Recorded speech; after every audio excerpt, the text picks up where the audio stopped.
5, 4, 3, 2, 1, 0. What is going on, everybody? We got Catch 84 in the building. No Casey tonight. He is at the Twins game. Hopefully he doesn't bring the bad luck because he went to yesterday's game. Casey curse. The Casey curse. That's what we if the Twins lose tonight, that's what we might have to call it going forward, is the Casey curse. He's not allowed to go any more games. Yeah, no more games. No more games. Oh no. Hey, Casey's what up, my done. worthless opinion? What up, Scold Soup? So Right. Big hitters in the chat already. What the hell? Yeah, let's go. Good night. Let's go. The ones who show up for everything. That's what we got to do. So, Catch. So obviously you've seen you watched our show before. So usually you are our first time guest on our show on together here. Let us know a little bit more about yourself and about you becoming a Viking fan. We do that with all the first time guests, all that good stuff. Right. Well, So what's up?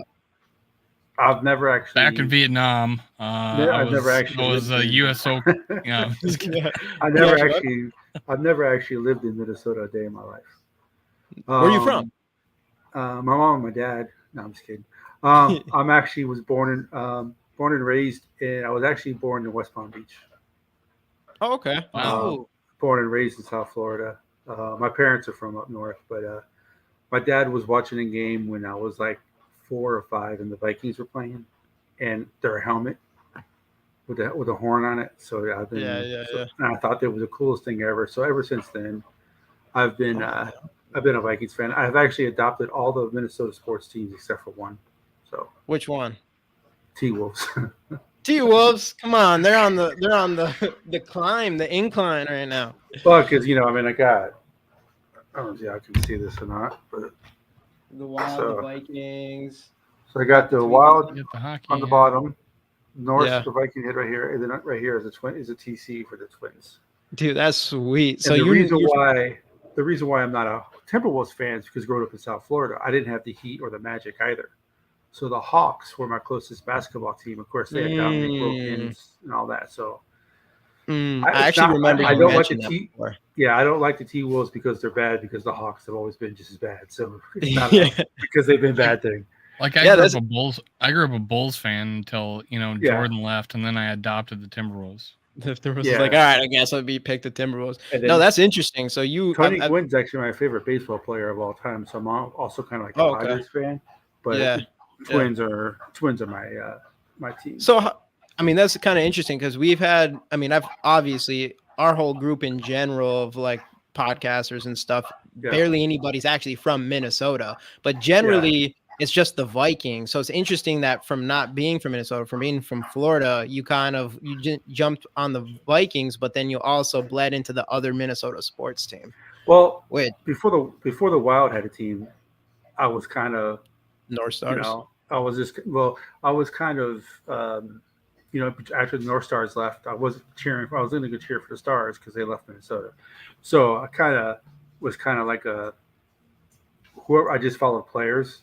So Brian Leach was my favorite player for a while. So of course, the Rangers and stuff like that. But then, in baseball, it's I didn't get into baseball really until probably around when Tony Gwynn was playing, like in the 90s or whatever like that.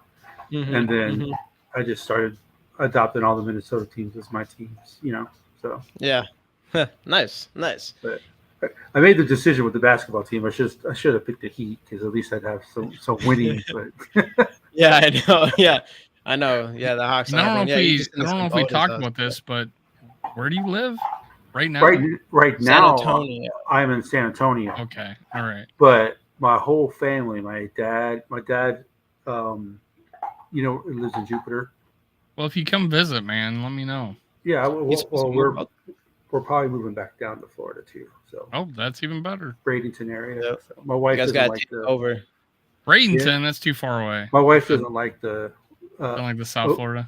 She doesn't like the Atlantic Ocean side. Okay. Okay. So let's talk some Vikings football here. Let me see what Coach Soup said here. If Twinkies lose, Casey has to watch Twins from home. Well, that's the last game, starting next year. Well, so Casey kind of Casey definitely kind of, I mean, going to the potential last game of the season, that was bold. That was a bold move by him. But I wouldn't have did it. I don't know. Not after losing 3 in a row prior to that. And 9, we let him score 9 on us just yesterday. That Casey was at as well. But so we'll see. I mean, hopefully the Twins, I know it was 1-1 the last, right when we started getting on here. So hopefully the Twins can, get their offense going. And get Royce Lewis continuing to go because he just hit his 4th home run today too. So that's pretty cool. So back to Vikings. Off the channel. They took Kirilloff off the roster and put Buxton on it. No, they didn't. Did they really? Yeah, they did. I did. Oh, holy crap! I did not know that. For 15. Yeah. Dang, I did not know. Error. I did not know Buxton was playing today. Is he playing in the center field too? He's not playing today, but he's on the roster. He's just on the roster. Just the roster. Yeah, I got you. Yeah. When we win this game, and then get to the next round of playoffs here. But anyways, so our thumbnail and everything is all about Justin Jefferson and going on the IR. Obviously, if there's one player on this entire team you don't want to see that, or who will impact our team the most, healthy or not healthy, it's Justin Jefferson. How are we feeling going forward with this Vikings team without Justin Jefferson? I know Dave, he's very optimistic about our seasons and tries to stay optimistic. I mean, has that changed for you at all, Dave? Like, do you feel like how are we going to keep up these wins with Justin Jefferson off the field, or not keep up the wins, but turn the season around and start winning in general? Well, I thought it was a smart move. They talked about, the first thought happened is like at least sit him at least 2 games through San Francisco. If you win the Bears game, then you lose the San Fran game. I still feel the same way, and then you get him back. But now it's like, okay, they did 4 games minimum, because you don't retroactively do the IR like baseball. So yeah, if let's say you say, okay, we're gonna have to put him on the IR so we can bring up a roster spot. Well, then you might be out 5-6 games, right? So that's why they did it right away. They said, okay, this is 4, and it's smart because you do look at your schedule and you say Bears, San Francisco, Packers, Atlanta, right? And you're thinking, okay, if we do have a shot, then Justin Jefferson comes back in 5 weeks, then we could be 4-5. Right, that would be I think the most optimistic. I'm picking us to lose San Francisco, right? But the other games could be pretty good toss-ups, even without Justin Jefferson. I think it's fair. Yeah. So their optimism would be, hey, 4-5, come back, and Justin Jefferson's healthy. And I talk this way because they're trying to win these games. Kwesi and O'Connell are trying to win these games. So I'm talking like I am a Viking. I want to win the game. I'm a player. I'm a coach. I'm winning the game. So that's the viewpoint I take when I talk about what's going to happen. Now, is it harder? Hell yeah, it's harder. I do disagree with a little bit. The person that would most affect the team would be losing your starting quarterback. But yeah, Justin Jefferson would be number 1, or would be 1B after that, right? You think so? I think I don't know. To me, I think you could be right. But I don't know. Justin Jefferson's impact is insane. The guy touches the ball 10 times a game. The guy touches the ball, 48 times a game, or 60 times a game. Right. But it's not like he's Mahomes. But I know what you mean. I think, because I'm trying to think, like, if you were to trade, like, let's say in this world of tanking and the Vikings were full out tanking, everybody knew it, they knew it, whatever, and they had to get rid of Kirk Cousins or Justin Jefferson to actually have a real tank, what one do you think they choose? Like, if you have to choose one of them in this, like, I think if you traded JJ away, it would make our team worse than trading Kirk Cousins away.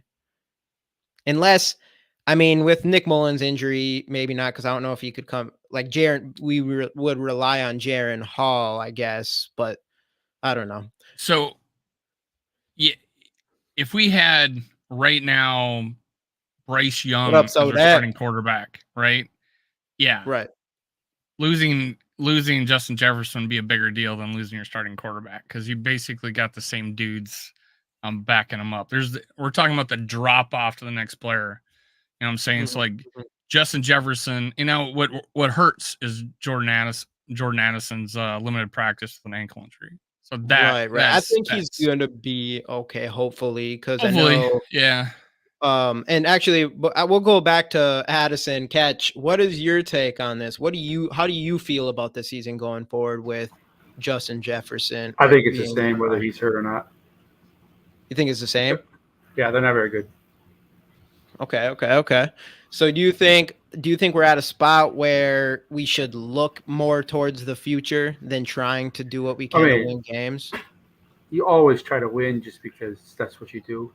You know, anybody who says team purposely tanks, this is not basketball where they actually do, purposely tank. But no, they're not going to purposely tank. But I just don't think that having him on the field, because you can actually take away, if he's the only threat. I mean, we've seen so far this year that he's had great games, he's had bad games. I don't think it really matters. I just think this team. It just doesn't. They're missing something this year, so I don't know what it is. But they just. I mean, it's kind of like a glaring obvious thing when you give up the ball 12 times and only take away the ball twice. That's the thing.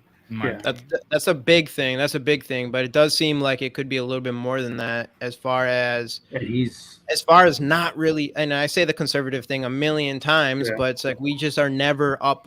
We're never up in points. We're always either trailing or tied or something like that. So it just doesn't feel. It feels like there's a bigger problem than just us with these turnovers. As far as actually being able to be a competitor, go to playoffs and be competitive in playoffs, because that's the thing is, I mean, I know some Viking fans want to win, but some of us, like, winning and making it to playoffs just isn't enough anymore. Just like the Twins today. Like, if the Twins, all we wanted was one win this playoffs with the Twins, but now next year we're going to want more than that. Like one, if you lose in the first round in playoffs after a year like this for the Twins, that'd be a disappointment. And that's how I feel about the Vikings.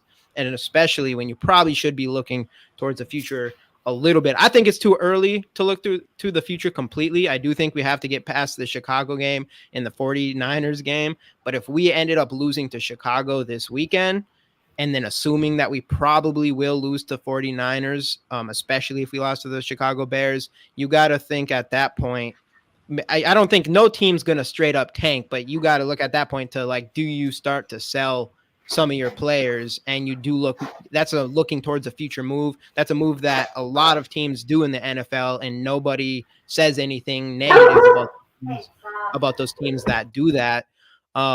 So, I mean, I guess that's where I'm at. Like, if I think just losing Justin Jefferson, I think is big enough where we could go to this Bears game. We could go into this Bears game and lose. Prior to that, I would have definitely taken us to win that game.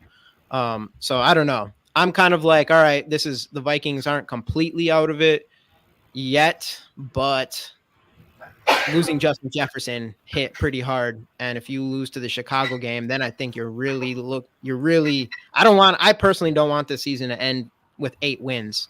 Like, I know teams want to win, whatever, but I don't know. I don't want it to be an 8-9 win team. Because if you look at it now, what up to the Bears have had Mafia Vikings fan 1 2 3. What up? What up? If you look at it now, the Bears won last week. But I mean, Fields has had some good games before, and so I'm not really sold on the Bears. So we could still beat the Bears.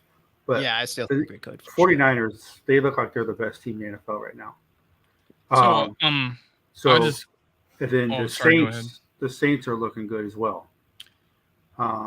So the Saints, the team that a game that we thought would be easier at the beginning of the season, doesn't seem so easy now when it comes to the Saints. So, I mean, there's a couple of games on there that are tougher than what they seemed at the beginning of the year. Well, both Lions games now. Yeah. So, both Lions games. Yeah. I was going to say something different, but let me put it this way. We get the ball at the 1 yard line, score a touchdown, and then go for 2 and beat Kansas City, what would have been your opinion of this team? If we would have beat them, And I Justin Jefferson, and we basically come back from 14 points down with Justin Jefferson having 28 yards offense, and if we pull off that victory, like we catch the ball, or TJ catches the ball, or Madison catches the ball because it hit their hands, and then or we get the pass interference penalty. What would your guys' be if you, because I've stated 12 turnovers to taking away 2 is a huge deal, and all the offensives, our lines playing better, our defense is actually serviceable, in fact sometimes pretty good.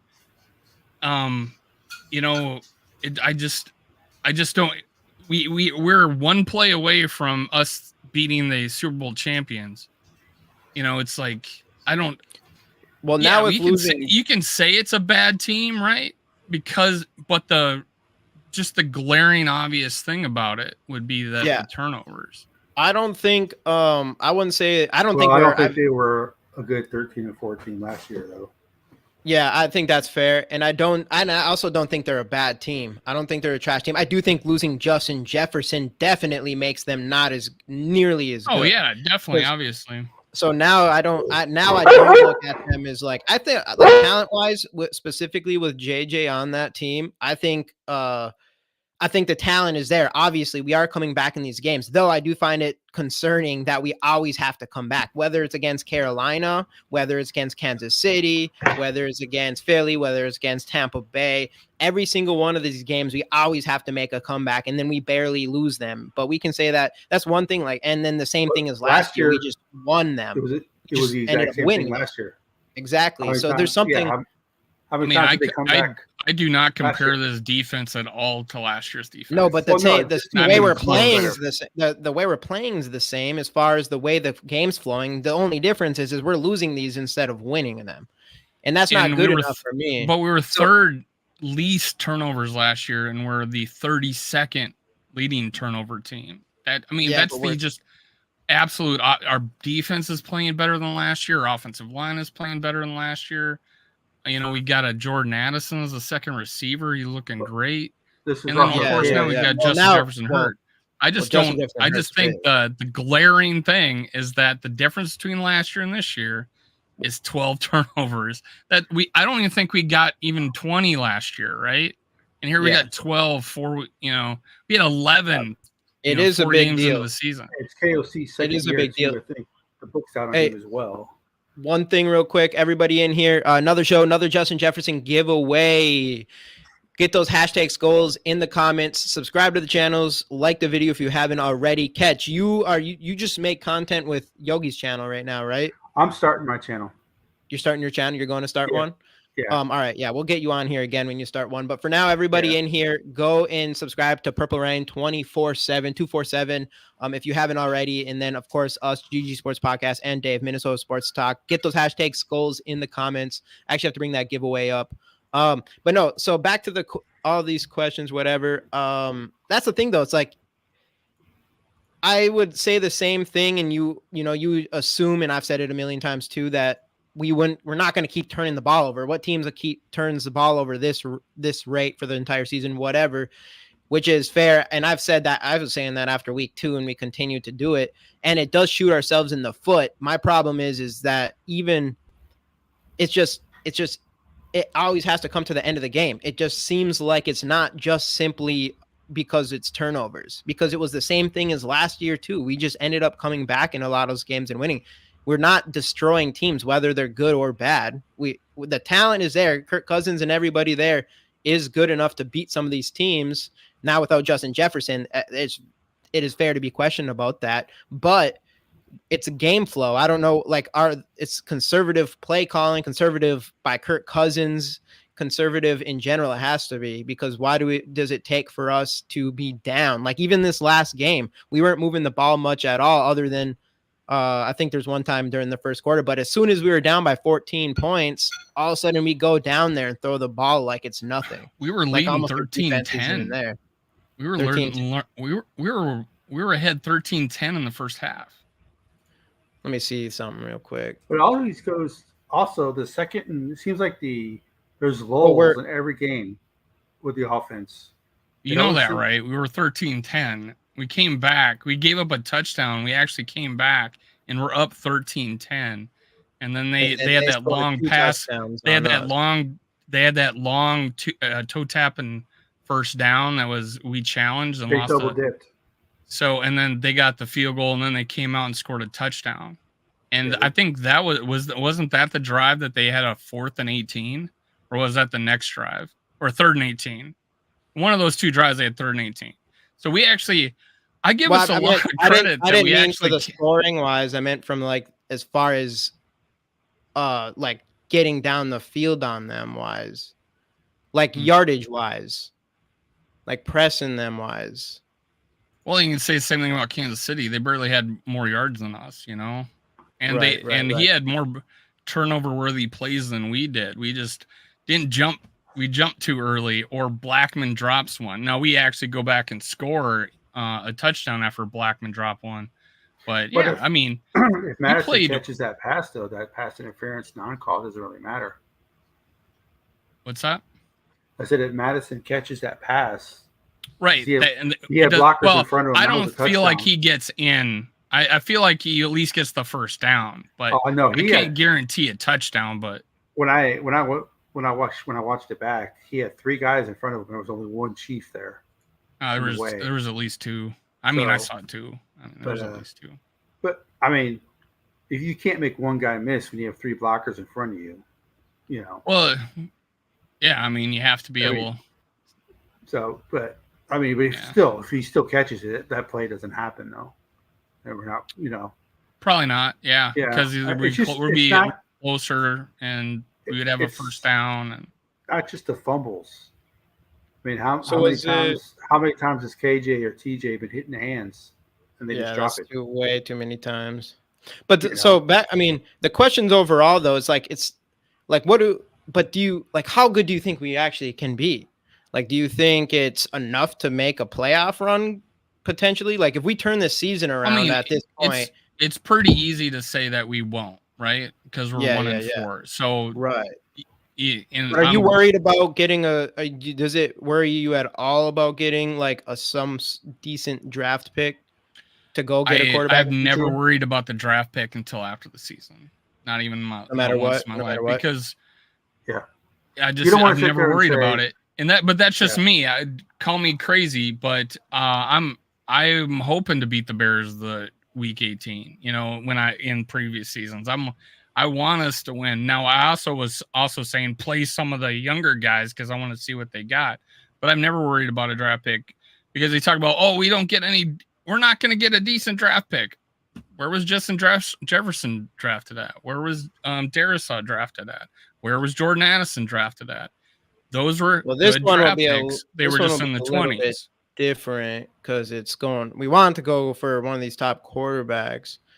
I mean, as far as like, would you be into the idea of the let's say we lose Chicago, let's say we lose San Francisco, Justin Jefferson. It doesn't. I'm playing younger guys. Are you making trades? Playing younger guys? Are you making trades? I've said at week 8, before week 8, and you're like if you're 1-5, yeah, you're making business decisions, right? Right. But I mean, will they though? But we're just not there yet. Me that we don't have talent though. Like these are good players. Don't think that at all. Like we don't have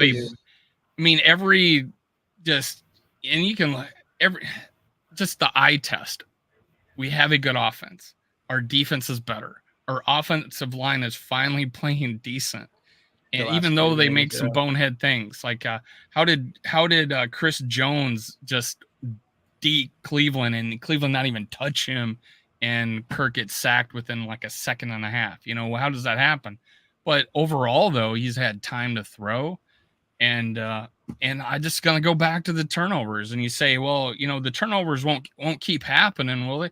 We had won this last game, and it just happened to be at the beginning of the game. But we overcame that, had the lead, but didn't keep it. And that's a problem. But we did come back. We made stops, 2 in fact in the fourth quarter, and we had a chance to tie and win the game. We didn't do it.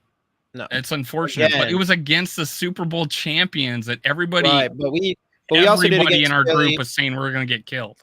Well, same with Philly and same with, but that's the thing about it. That's what's annoying and doesn't make any sense because it is a Philly. I mean, we did have to kind of come back on Carolina too, and they're the worst team in the NFL right now. So it's just annoying because we're either playing. It is 100%. We're playing down to teams or we're playing up to teams.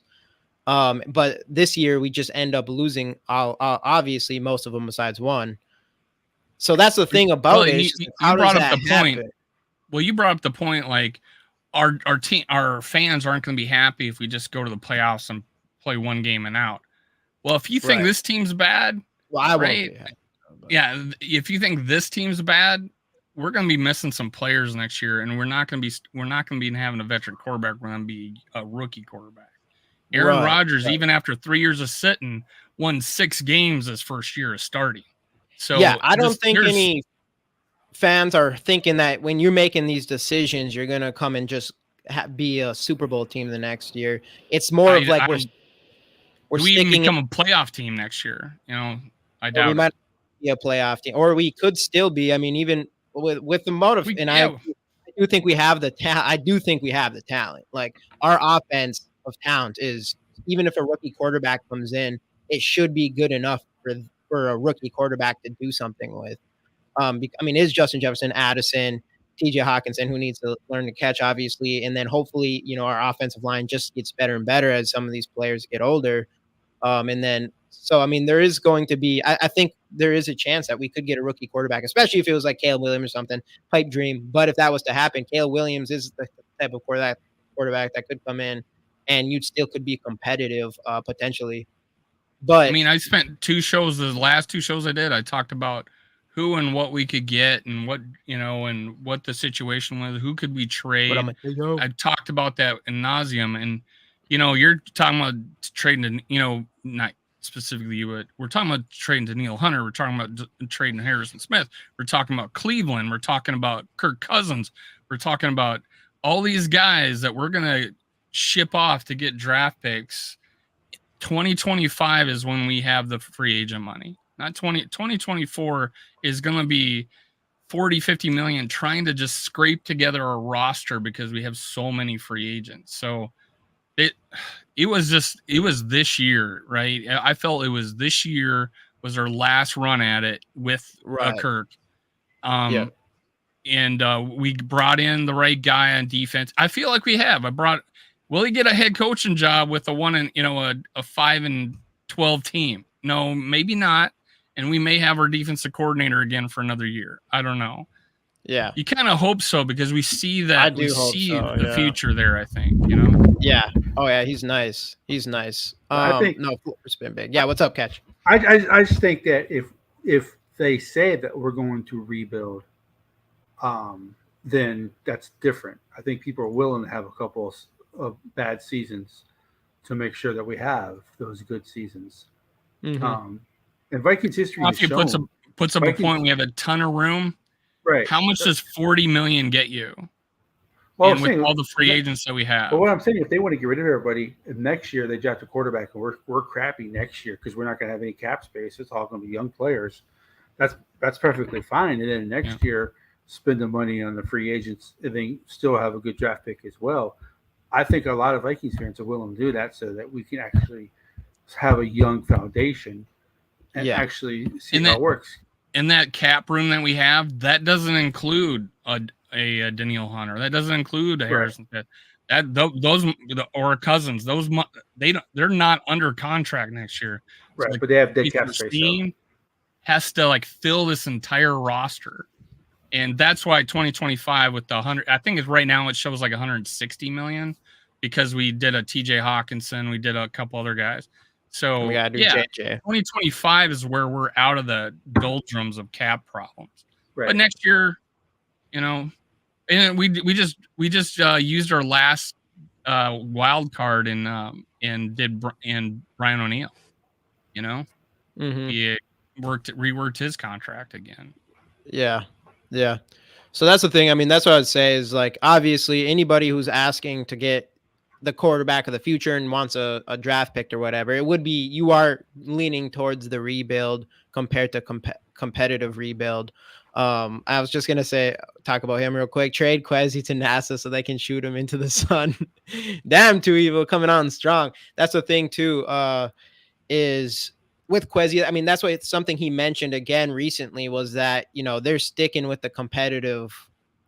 They like the idea of the competitive rebuild and they weren't really willing to go away from that. Doesn't mean, you know, we do have the offensive talent that if a rookie quarterback does come in, whether he starts right away or not, if we get like a Caleb Williams, obviously he'll start right away, but we might not get that. And then maybe you do bring a veteran quarterback that probably is worse than Kirk Cousins.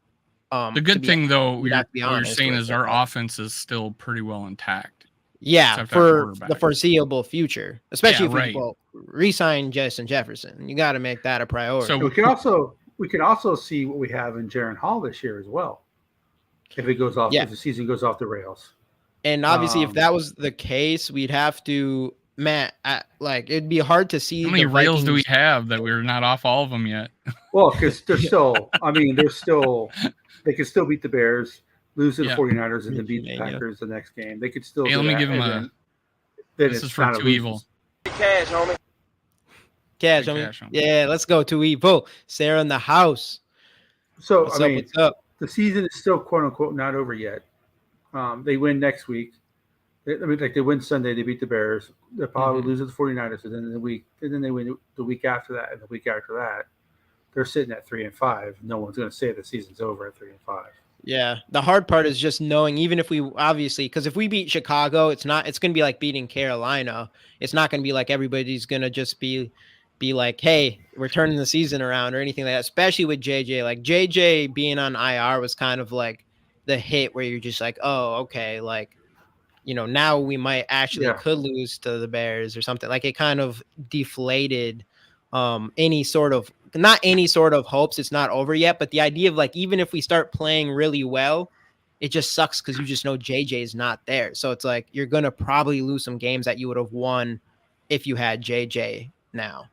My first thought, and I kind of expressed this with a joke, was, and I said this yesterday, so sorry people for saying the same joke yesterday, but I was like, it's like my cat died, but I'm excited about getting a new dog. Because I want to see those younger players play and have that opportunity. This is how we found out Adam Thielen was good, right? Because Diggs went down. We made the playoffs that year, right? We made the playoffs that year. We lost our best receiver. We had 3 100-yard games in a row, and then boom, Thielen gets to play. And holy shit, we got 2 really good receivers. This is a little different story because we already think Jordan Addison's good. Right. And that, it would have been Jalen Naylor, man. Jalen Naylor sucks that we didn't. We don't like this would be a perfect opportunity because I think Jalen Naylor might come in here and take over KJ too, you know. But no, we might see some of these players get out of the doghouse. Like Booth got 11 snaps because Evans got hurt, and I didn't hear his name called, right? Like, and Lewis Seen, hopefully he gets an opportunity to come in and show something, so we can see, finally see what these guys can do. I'm overseeing. Yeah. Oh, yeah. And I mean, I just want to. He's going to be on our team, so we haven't even got to see him. That's the only thing. That's the thing. It's it's an injury thing, you know. I mean, I could say I'm overseeing too, but I mean, why would I? He hasn't got a fair shake, but at the same time, I'm not going to hope that guy doesn't ever play again. I'm gonna hope this guy has an opportunity to get out there and show that he can play, because we had high expectations for him. I considered this year 1 for him because I don't know how I would have reacted with a bone sticking out of my skin in a foreign country on my birthday. But he recovered, got back on the field, and I trade this like year 1. Sure enough, gets hurt again. I'm like, whatever. So we were talking about Jordan Addison, and you were mentioning earlier about his ankle injury and stuff like that, which would suck because that is who I'm like. Oh God, with JJ gone, I'm most What's his status right now? Is he questionable? He was limited in practice, but I don't know if you guys saw what KOC said today in his press conference. you guys see that? No, I didn't No. finish it.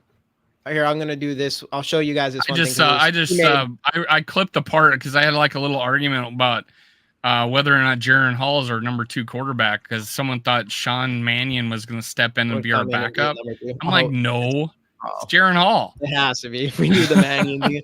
No, watch this because this is pretty funny. But in this clip, Kevin O'Connell pretty much says that Jordan Addison will be playing this weekend or whatever. So I don't think it's that serious, but he does it in this way. So you have to watch it because it's kind of funny. So I'm going to show it up here. You guys see my screen?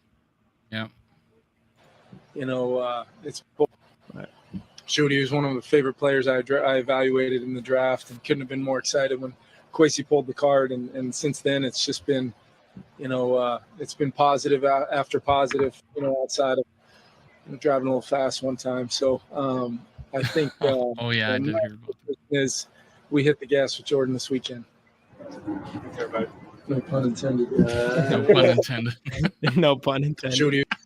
So yeah, I mean that sounds like you'd say something if he's going to be okay, So I think Jordan Addison will probably be all right for this weekend, and we'll be able to see him because that would really be killer. Because we want to see what he can be. I mean, we'll get a good sneak peek if he could be a wide receiver 1B to Justin Jefferson's wide receiver 1A in the future.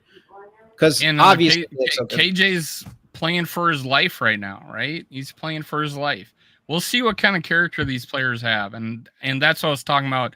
I'm looking forward to see what dog I'm looking forward to seeing what my new dog, right? Yeah, exactly. Or my new toys. I want to see what these guys can do.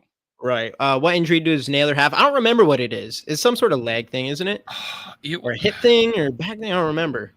I'll look it up while you guys talk. Hey, what up? Raps in the building. 6-Shooter Nation Gaming. Let's go. 6-Shooter's always doing these shows. Let's go. Oh yeah, this is the most active dude I've seen lately. I don't know what's going on with my camera tonight, guys. So you're good. You're good, bro. Oh, you're fine. Yeah, it looks good. Mullins is on IR, and Mannion was just signed to the practice squad along with Chisna. That's one thing too about because you guys saw they just signed Mannion. They signed Mannion. Did they bring McCoy in? Did they bring McCoy in? They brought Colt McCoy. I thought at one point they did. They signed Sean Mannion. He's on our practice squad, and he'll probably be the emergency quarterback.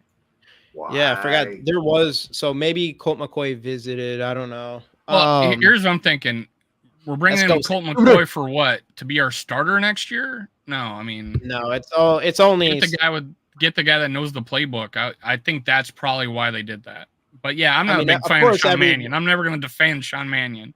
But bring a guy in that actually could help the other 2 quarterbacks instead of Colt McCoy, where we would have to help him.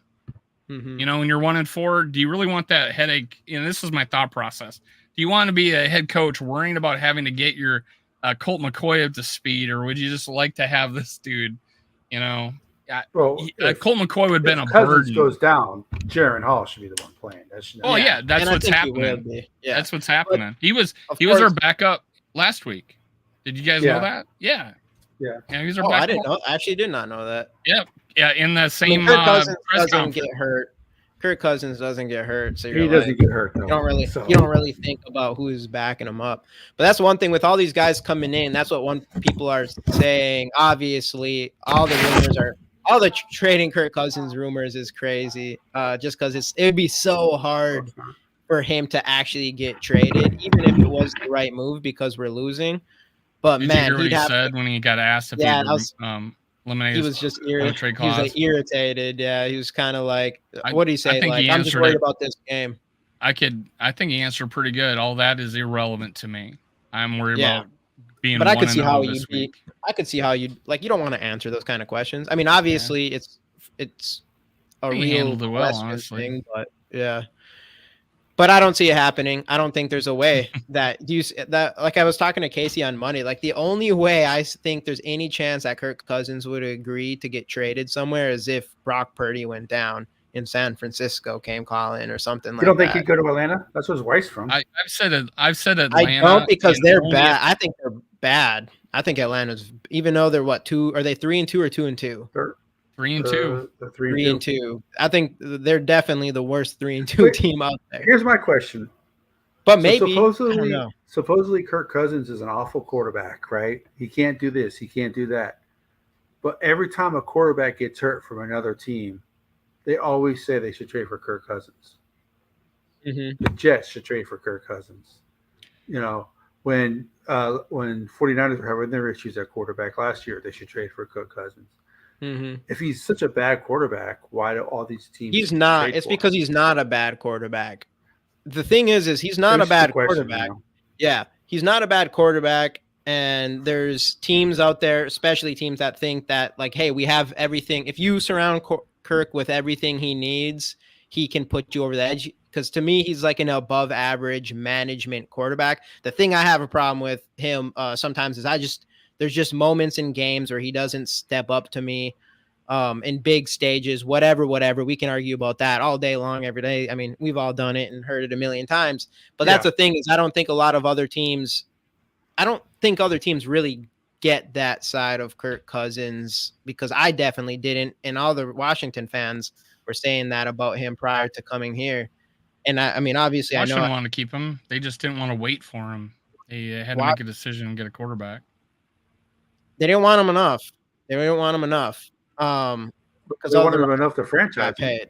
Yeah, enough to franchise him twice. To franchise, but not to give him an actual long-term extension. The coach told Kirk Cousins, like, we can't wait for you. We hadn't pulled the trigger on the new quarterback. Can't wait for him. They got a decent one too. Can't wait for him for what?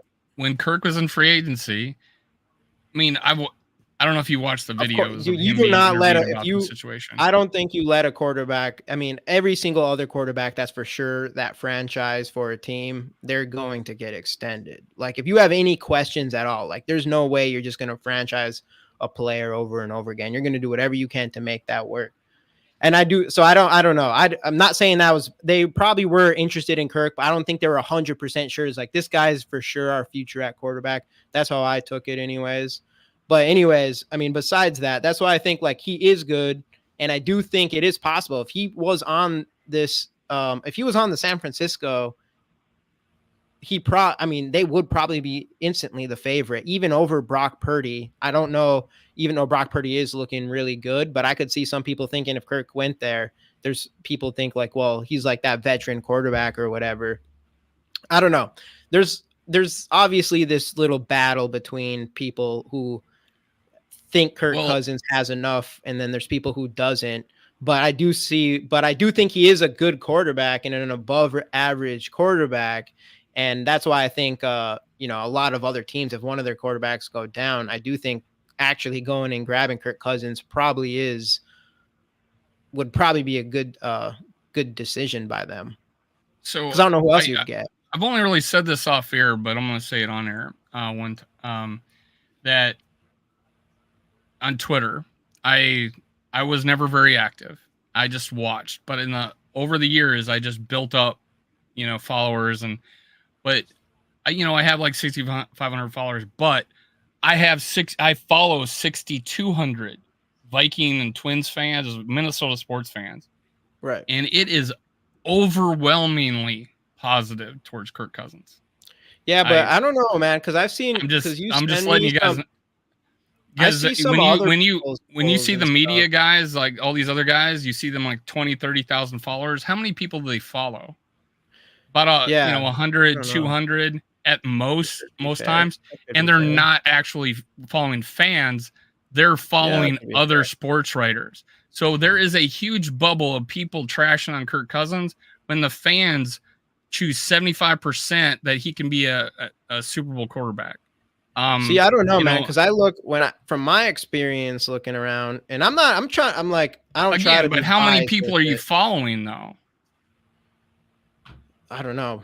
I guess not a ton, but like even that's what I'm saying. I follow 6,200 people hanging out on Bleacher Report and stuff like that, where there is tons of Vikings fans through there. I mean, you look right now, even our content, because we've talked about Kirk Cousins on there, and they'll use our clips to do to make a poll or whatever.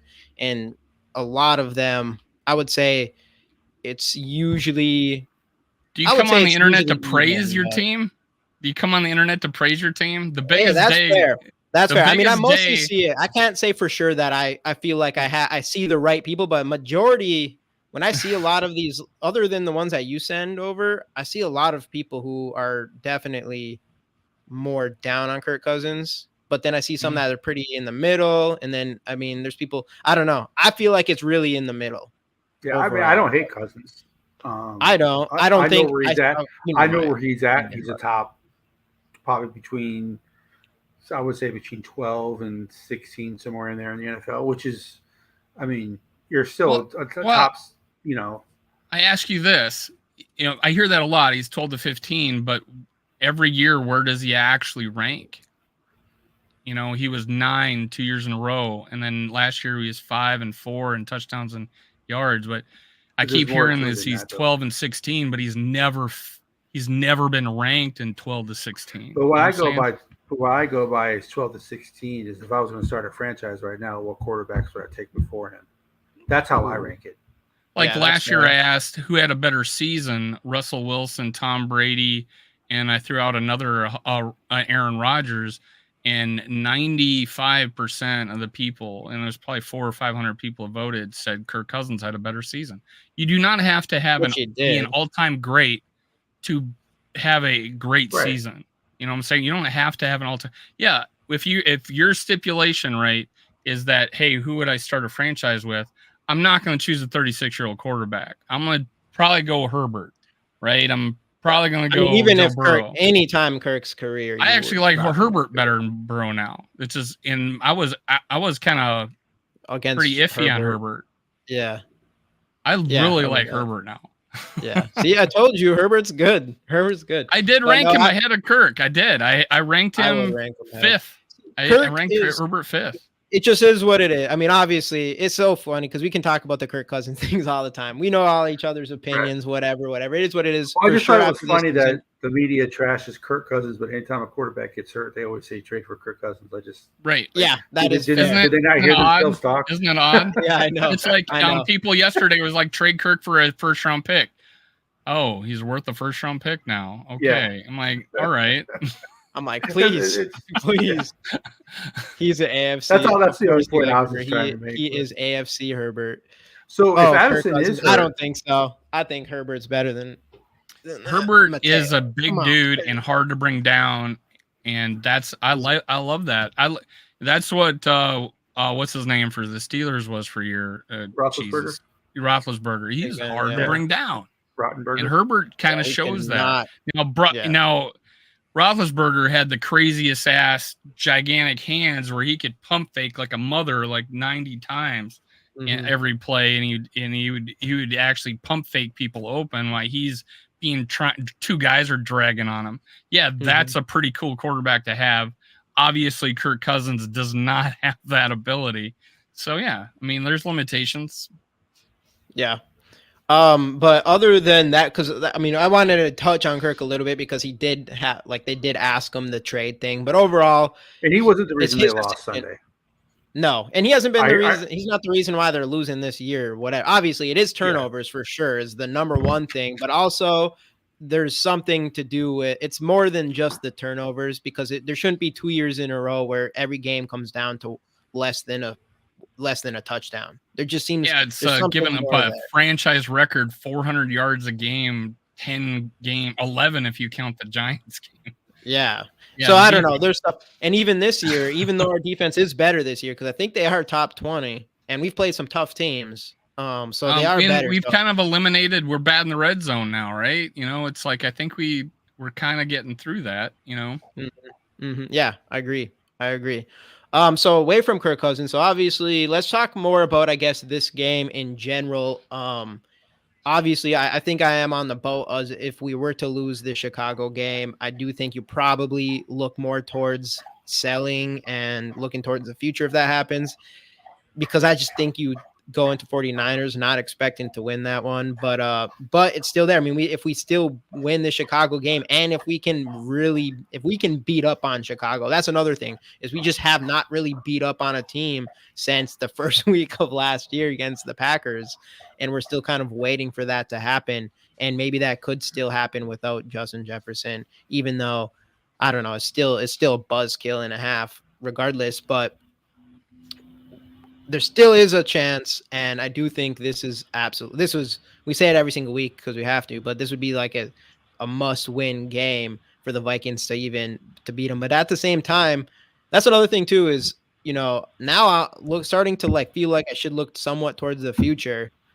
I don't want to lose to the Bears, but now I'm starting to think like I don't want Justin Fields to be like terrible, because I do not want them to go. I want him to do enough for them to not go grab Caleb Williams if they end up having the first overall or second overall. Yeah, I want Carolina winning games. I want the Bears winning a few games. I need them to win some few games. Yeah. I don't want to do it at our expense, though. I think everybody I've talked to on air and will on Sunday be going, I want to win. I did a poll, and it's crazy. Justin Jefferson went down. I was expecting him to lose, miss 2 games. He missed 4, but I put a poll out there. Would you rather win the next 4 games, or would you rather lose the next 4 games? Or I said 3. Win the next 3 or lose the next 3, because that would put you at 4-4, right? Mm-hmm. And it was 60-40. Win the next 4. Oh, that's close. Or win the next 3. So there's 40% we always 40% of our fans want us to lose the next 3 games, even though that would put us at 8-8. If we I'm not going to tell someone else how to be a fan, but I'm never going to cheer for this team to lose. That's just not who I am. Right. I'm always going to cheer for this team to win. I'm not on there going, hey, I'm not going there. I'm not back. I put the poll out there and I leave it just to see what the pace is.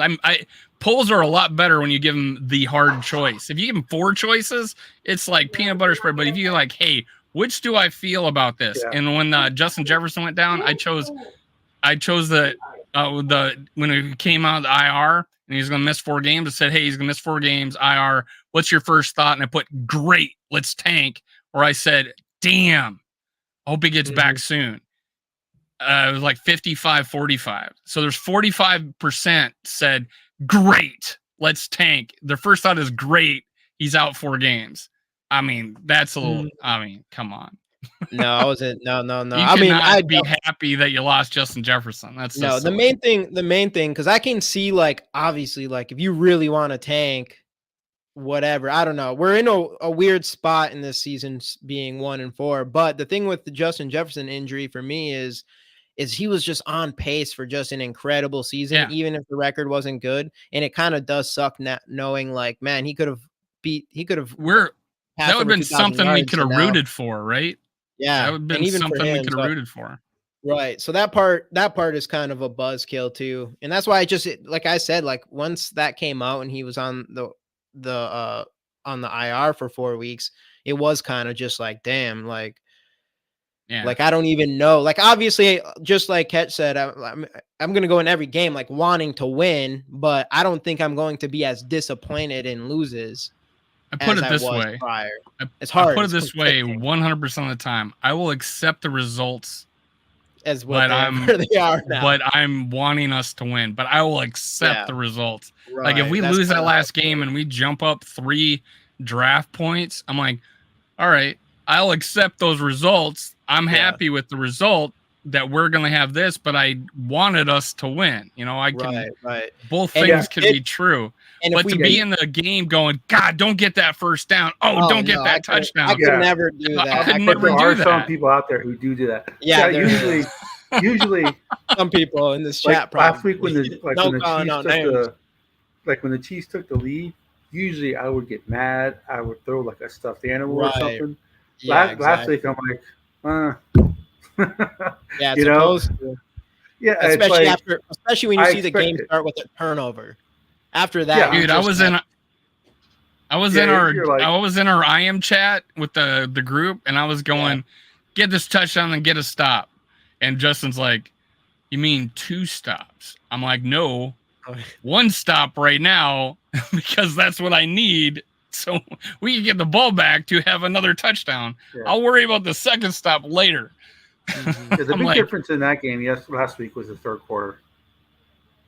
Yeah, but hey, we came back and almost scored twice again. That's what I'm saying. The Bears 2 stops in the fourth quarter is crazy. The Bears aren't going to be able to do that against the defense, I don't think. Their defense No, isn't they good, should- right? No, I'm saying the Bears' offense will not I'm be just able to do saying what the Yeah. Chiefs did against the Vikings. Yeah. They won't be able to do that. They won't be able to hold the ball the whole third quarter. I the like Chiefs the did. fact what we did to, like the same way with Philly and the same way with the Chiefs. We limited their quarterback from doing a lot with their legs and knifing us and Yeah. daggering us with that shit. And then he just had these crazy throws. I mean, but he had some turnover worthy throws that we just didn't come down with. And Fields ain't he gonna beat showed us that with throwing the like Jets, Mahomes. right? So I felt like our game plan was good, and I think it seems like we finally got a defensive coordinator that can handle the mobile quarterback. Yeah. Don't you I feel that agree way? with that. Yeah, Like in yeah, the years for sure. past, if that guy was mobile, we're done. Every Like, time. we're gonna have a Well, bad day. And Mobile Fields quarterback's not been going to make greatest them. fear for years. Yeah, and yeah, I And remember what backups. Michael Vick used to do with us. And backups But, and Hey, running dude, and I was there. pass That was one of the catching 4 live games I've quarterback. ever seen in my life. Michael Vick on that overtime touchdown. I was there in his rookie year. Yeah, but I'm saying Justin Fields is not going to be able to beat us like Patrick Mahomes through the air. He's just not that. No, he's just no. I don't He care what last week said. He's just not that good. The scrambling Throwing the ball. though, the scramble drill, that he could be dangerous that way. Yeah. Like guys getting open, coming because our guys are not glued to these receivers. Like our cornerbacks are not. I mean, I don't want him Bynum either, Sarah. solid, but our cornerbacks.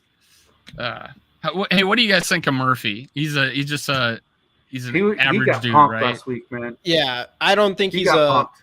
Yeah, and he got punked against Keenan Allen. I mean, that's the thing. Is like, I think he's solid. Like, I think He's a he's good solid against wide receiver twos. We got to Yeah, get a number cornerback one, too. man. Like, but he's not the guy that's covering Keenan Allen every play. He's not going to shut down the wide receiver one of the opposite team.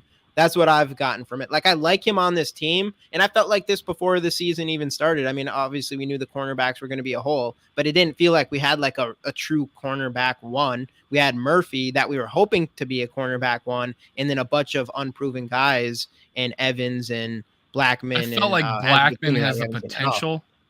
Like Yeah, I like it. watching film on Blackman after we He's in the drafted right him, position. He's always in the I right feel like position. he could potentially grow into something like that, but right Mhm. now we don't.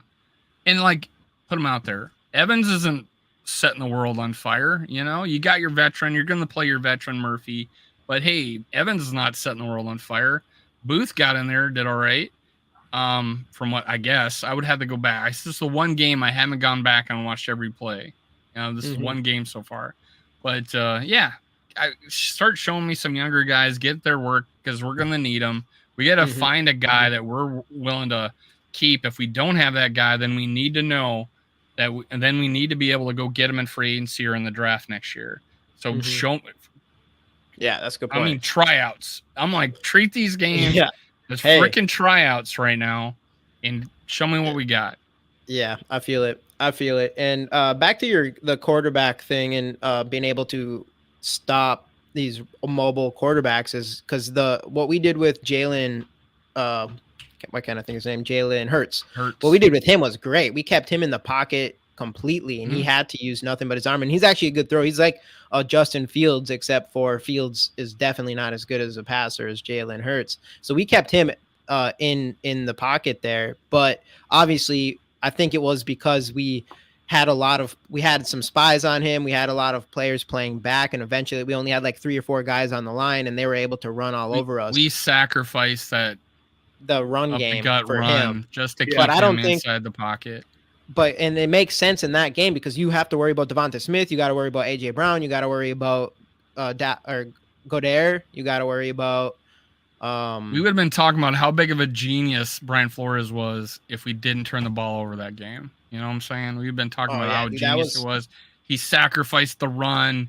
He kept Jalen Hurts from killing us.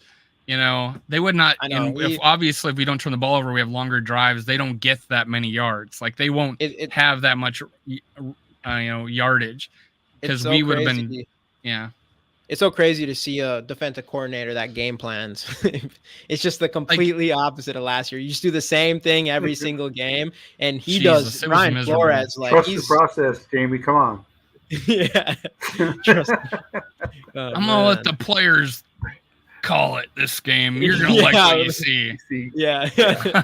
No, that's Flores has been. I mean, I was obviously, like, oh my god. You're going to see something Yeah. different. Yeah, we saw something different, all right. You made Daniel Jones get paid. I know. We destroyed the future of the Giants. The Giants. I guess that's a good one. All right, let's see what this is. Gigi asked Dave how he ranks his cousin's fandom compared to Vikings fandom. Are they tied? He went on another show and then put out there that Dave announced that he's a Cousins fan and not a Vikings fan on his show. That isn't true. I put him in timeout. I put him in timeout. You got put in timeout, bro? Yeah, and then he paid me $5, so I took him out of timeout. That's your get out of jail bail money. Too evil has the power. Too evil's the one with the real power over there. Too evil to hope. Before you were even a thought in your mom and dad's eyes, I was a Vikings fan 20 years earlier than that. So yeah, you can't hurt me. You can't hurt me, Too evil to hope. But no, so I don't know. So I think the Vikings defense, I think they handle Justin Fields actually really well. Obviously, DJ Moore is kind of the only weapon on that team we have to worry about from a passing standpoint. So I think that is like we match up against them like San Francisco, I think is our worst matchup we can possibly get. But I think Chicago is one of the best we can get, especially now that we saw Flores handle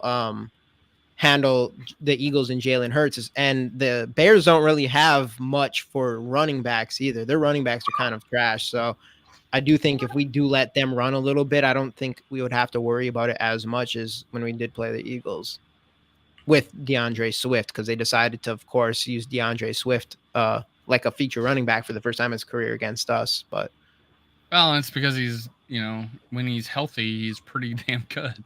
Yeah. So and we got Khalil. I think Foreman and Khalil Herbert. Herbert might even not be healthy right now. Last week? Yeah, maybe he's hurt. Maybe he's hurt. So it's like their backup even from then. So it's like we shouldn't have to worry about the run game too much. So I do think that's why this is a game that there's even without Justin Jefferson, we should win it. And if we didn't, then obviously we're playing a Monday night too, right? San Francisco Monday night. San Francisco's Monday night. Yeah. Yeah. It'll be also fucking perfect, right? Well, also the whole thing about when they Jesus. Also the whole thing when they did the practices last year with San Francisco, Kevin O'Connell complained about the 49ers being too physical in practice. So if they're too physical in practice, what the hell do you think they're going to do to you in the game? Yeah, good point. Yeah, I don't remember him saying like they were too physical or like he complained about, but I might have missed it. I remember seeing like something. That wouldn't be a thing I would admit. Hey, what up? Oh, what up?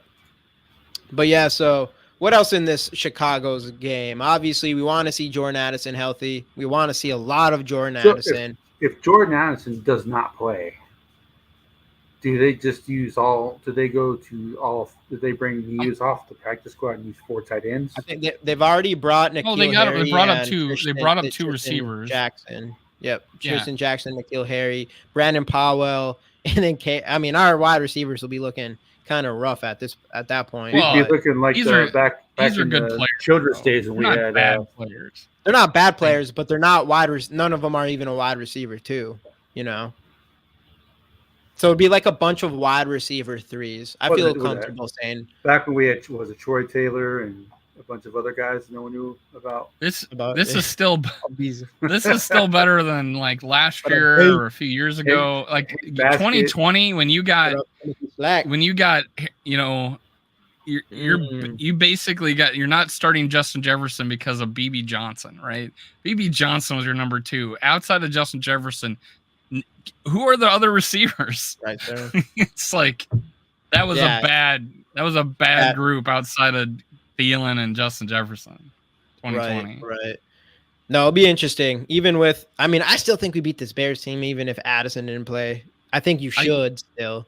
I want to see N'Keal Harry, man. I want to see him. He has a 38-inch vertical. He's a tall dude. He's a 50-50 guy. You saw that pass he caught against Jaron Hall in the back shoulder, 50-50 ball. He caught it. I want to see that from him. It would be nice that, hey, this is a guy we can bring back. That's the kind of thing I'm talking about, is like seeing what these guys could do. And Tristan Jackson finally getting an opportunity. My evaluation of him coming out of college when we brought him in as a UDFA was this guy's an NFL receiver. Yeah. And I thought if he's not going to make our team, he's going to make some team. And he looked great in the preseason. Well, in the practices. Yeah. I mean, we just need him to catch the ball. What were you saying? Yeah. What were you saying? It can't be worse than KJ this year. KJ's been awful this year. Let me He's had his moments though, right? Like against the Chargers, he has one catch, but holy crap, what a play, right? That was a nice play, yeah. That was but that's like wide receiver. It just feels wide receiver 3-ish, you know. That's probably the most athletic, play this year, right? KJ's dive into the end zone, running down the sidelines. Like it was a tight window catch, and but he gets hit in the chest and it bounces off, and then a little bit later in this last game, he double clutches one, but thank God he was able to catch it and get the first down. But yeah, he's not reliable, and that's his problem. Yeah, let's answer this question. Jordan Addison, though, his hands are amazing, and I think he's got great chemistry with Cousins. I think more so than any receiver. He's been the best deep threat so far. People worry about his speed. Everybody's worried about his hands are great. People worry about his being able to catch in traffic and getting tackled, that he'd get injured. But he has like incredible balance. I say it all the time. He has amazing balance, and he's so slippery. He's actually pretty good after the catch, and some people worried about that because of his size. Obviously, he has work to do from a blocking standpoint. I mean, he's a small guy, but I mean, you're on him, man. He's your boy. He's your dude. That was your draft guy, right? Will they ignore Addison at the goal line like they do That's JJ? What's that? Will they ignore Addison at the goal line like they do JJ? Hopefully not. They didn't at the end of the last game. They just screwed him over on that pass interference that they thought. We should have had a touchdown against Carolina. You should have had 3. How many times do we see that play call on the goal line with KJ running to the pylon and Kirk throws? Yeah, to KJ. Too often. I don't know. Why can't they run that play with JJ running to the pylon? Yeah. I think right. I know they need to do that more. They need less KJ. I want it in Jordan Addison, or especially with Jordan Addison and JJ on the field at the same time. They had him running the pylon in San Diego, and he ran a yard short of the goal line on 4th down. Justin Jefferson? Yeah. Was that the same second to last drive? Yeah. We had 4th down. We got called for illegal motion because they didn't get, our tight end didn't get set, and Justin Jefferson was in motion. He had to get set, otherwise it was illegal formation or illegal motion. Right. And then he goes and he doesn't run into he runs a yard short of the end zone on the flat. Yeah, and you still got to do it with him. Well, we also fumbled against Tampa, but I mean, right. Let's answer two people's question real quick. Okay, assuming the Vikings, because I think this is kind of an interesting one. Okay, assuming the Vikings draft the quarterback of the future and Cousins doesn't return, which veteran quarterback would you guys like as the bridge? Assuming we don't get like a Caleb Williams or something, which quarterback could you? I don't even know who is a free agent quarterback next year. Well, they have Mullins signed until next year, don't they? Too Evil to Hope got a guy, I'm sure. Too Evil to Hope, who'd you want to be as our bridge quarterback if we need one? I think you said Minshew. Or no, that was Mateo. Mateo always putting out Carson Wentz. Mullins is already on the roster. He already knows the offense. Yeah. As far as like just a bridge, Floater is available. Jalen or on Twitter Jaron like Hall. Crazy. Jaron Hall would be the bridge quarterback. Well, that's the thing. Is Jaron Hall the bridge court? Honestly, if a guy comes in here, you as a Viking fan, that quarterback comes in here, you just say, "Hey, you're the starter. You get 90% of the snaps," or do you have him compete against Jaron Hall? I feel like you should just compete. I do think if you get Caleb Williams, because if you didn't, regardless, even if Caleb Williams, Russell Wilson would have never been the starting quarterback of Seattle, right? Yeah, he did that. I do think Noir, what up? We got Sean Manning. We're set for next year. Bring back Laquan Treadwell.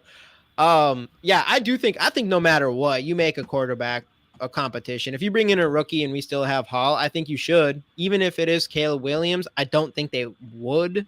I mean, assuming you for us, assuming we paid a shit ton to go get him or Drake May. So it's like if you paid 3 first-round picks for guys like that, you generally start them.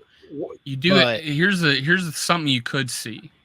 Is a guy, you bring him in for the rookie mini camp, then you got the OTAs, and then you just say, you can tell.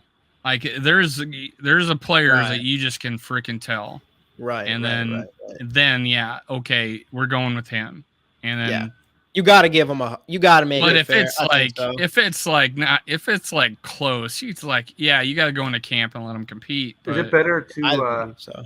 have a quarterback sit, or do you think it's better to have them play right away? Because there's different schools of thought on that. Yeah. I think it doesn't hurt. It definitely doesn't hurt for a quarterback to sit for a year. Obviously, I don't think there's any detriment to a quarterback for a year, right? For at least 1 year. For a year. Yeah. Yeah, I don't think it'd be a bad thing.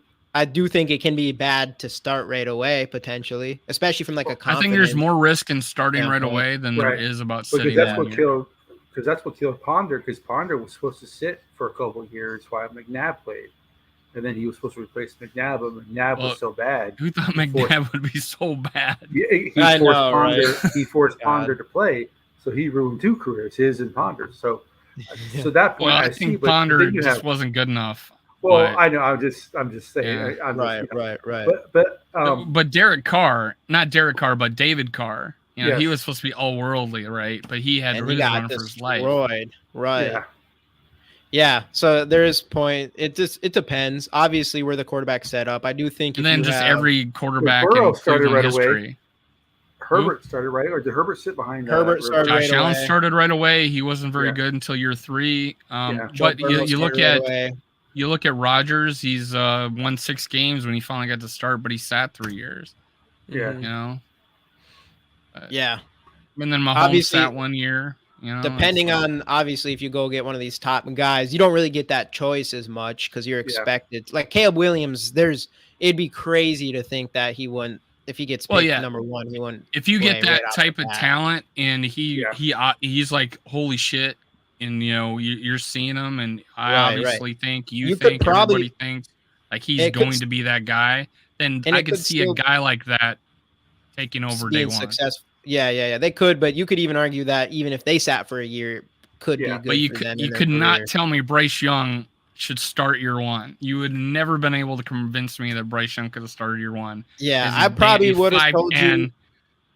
Yeah, I would have probably said he could, but so far it does seem like maybe he should have sat for a little bit. Because but everyone could have said the same thing about Stroud too. I bet you people would have said, he shouldn't have started week 1. And Anthony Richardson is a big one. Obviously, he has an injury, so I thought Anthony Richardson would do well, to sit 1 year. For sure. His situation's different because he only played like 14 games. Yeah, true. Well, plus they have Minshew. He's proven that he can win some games. Right. Texans Minshew's don't have anybody. He's like Kyle. He's like a Kyle Sloter, but like on steroids. Where it's like he gets opportunities, but he never gets like a start. Unlike Kyle Sloter, never gets to play a game. Never got to even take a real starting job. He's the best preseason quarterback ever. What do you mean, man? The GOAT. I saw there's some people tweeting about Sloter today. Actually, Sloter is very active. Yeah, he talks about the Vikings a lot. Yeah, I didn't know that actually. I have to go check. Oh, he got in with Phil Mackey. They gave him all that money. Sullivan gets in with Phil Mackey. Remember, he is smaller than Kyler. I don't know for sure. I don't know, but how tall is he? I mean, he's definitely smaller than Bryce Young's pretty small. Yeah, Bryce Young is small, and he's just small. I don't know. Bryce Young might be taller than him, but Bryce Young might be like smaller, like frame wise. Bryce Young's, I think, smaller. Smaller frame wise. What's going on over there? Edward Julian just hit home runs 3-2. Dang. 3-2 Twins? 3-2 Astros. Yeah, we got 2 solo home runs, of course. Because we're not allowed to get crooked numbers. Yeah, I know. But yeah, I don't know. I think Bryce Young looked really good, but his height. He's gonna have growing pains. He's a rookie, but I think he'll be okay. I think he'll be okay. I'm not out on Bryce Young yet. Yeah, I'm not on. I mean, he can't be out. It's 4 games in his career. Look at the state of Alabama since he's left, though.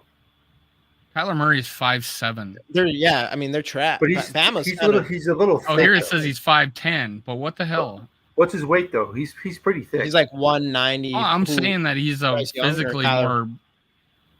I'm saying he's physically stronger Bigger. than Tyler Than Bryce or Young. than Bryce Young. And then how about Russell Wilson? Because he's small, right? Well, No, he's got a punchable face.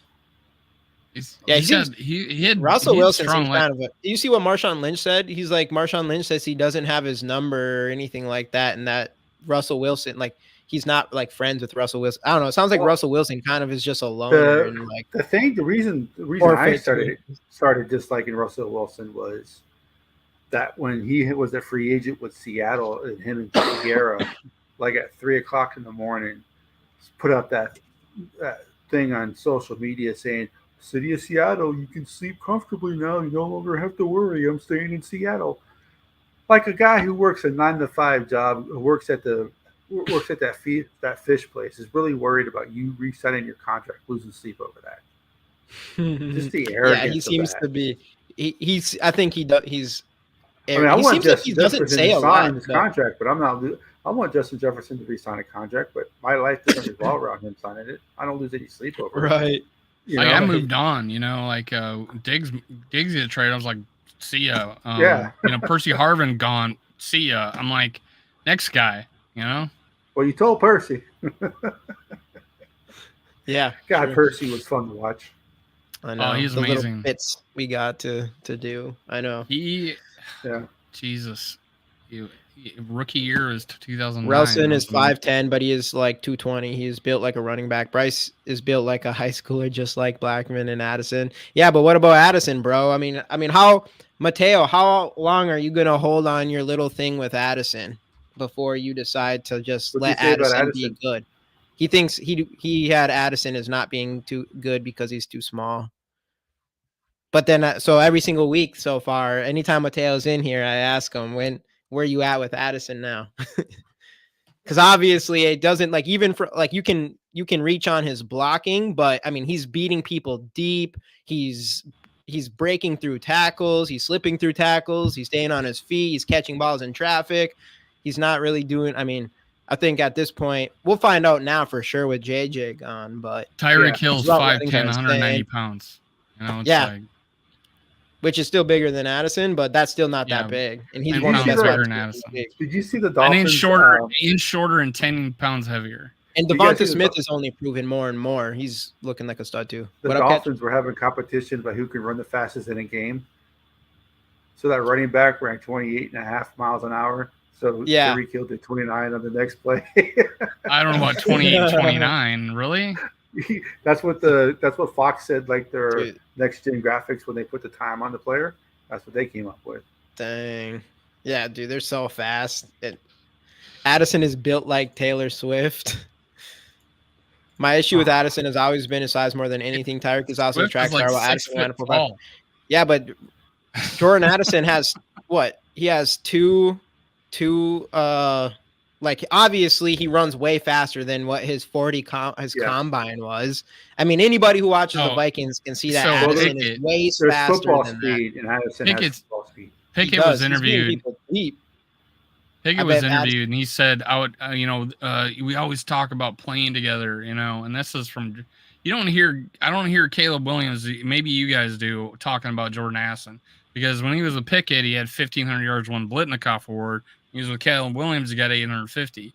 But Pickett talks about Addison saying he was expecting him, and this was before the draft, that he was asked about him. He expected him to run a 4.29 or a 4.3. And I said this to Justin yesterday. I was like, thank God he didn't. Right? Yeah, dude. There's he would have been the number one wide receiver taken off. He probably would have been a top. He might have been around like the 10th pick, I think.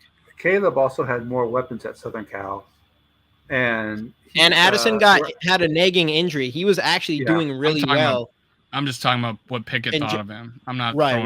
Well, when he was in Pittsburgh, he was the number one receiver for Pickett. So Pickett's going to like him more. 50% less production, though. But 50% less production. But I'm just saying, I'm not throwing barbs at anybody. I'm just saying Pickett that's what he thought of him. He saw him, and he Litnikoff Award winner, right? Yeah, and right. And 1,500 what yards on a college season. That Justin Jefferson did that, right, at LSU. Caleb And people loves still didn't LSU. think he was a number one receiver. Justin Jefferson, 1,500 yards. Oh, he's just a slot receiver. Right, exactly. But he played outside at LSU. That's what I understand. Yeah, he was played. playing both. From what I remember, it was 80% from the slot. And everyone did have him as a. Yeah, he would know that actually. But no, Mateo, I'm sorry, but Addison's the boy. We're gonna see him. Like his size. I don't know. His size, other than blocking, has not looked like a problem at all. I mean, he's getting through tackles. He's staying on his feet. He's extending plays with his feet. His route running is incredible for a 21-year-old rookie. His hands are incredible for a 21 rookie. His ball control is incredible for a 21-year-old rookie. I mean, everything you want from a player he kind of has, other than his size at this point. Hey, Curtis, you were right, though. In his younger years, he played more outside than he did his last year, which he was the slot. Yeah, Laquan Treadwell was a big wide receiver. What the hell did he do? And I mean, what sucks about him is he got hurt his senior year, right? He had ACL injury, and we drafted him 12th with the 12th pick. Wasn't that what? I forget what. Yeah, so it was. He was the fourth receiver taken in that draft? It was supposedly this deep ass receiver draft, and none of it wasn't. It wasn't nothing compared to these last 2 years. No. Yeah, and then next year is going to be crazy too. Next year's supposed to be crazy too. So this year's the quarterback draft, and next year is supposed to be the receiver draft. No, this year coming up is both. Wide receivers are looking nice. Marvin Harrison. This was brought up to me once.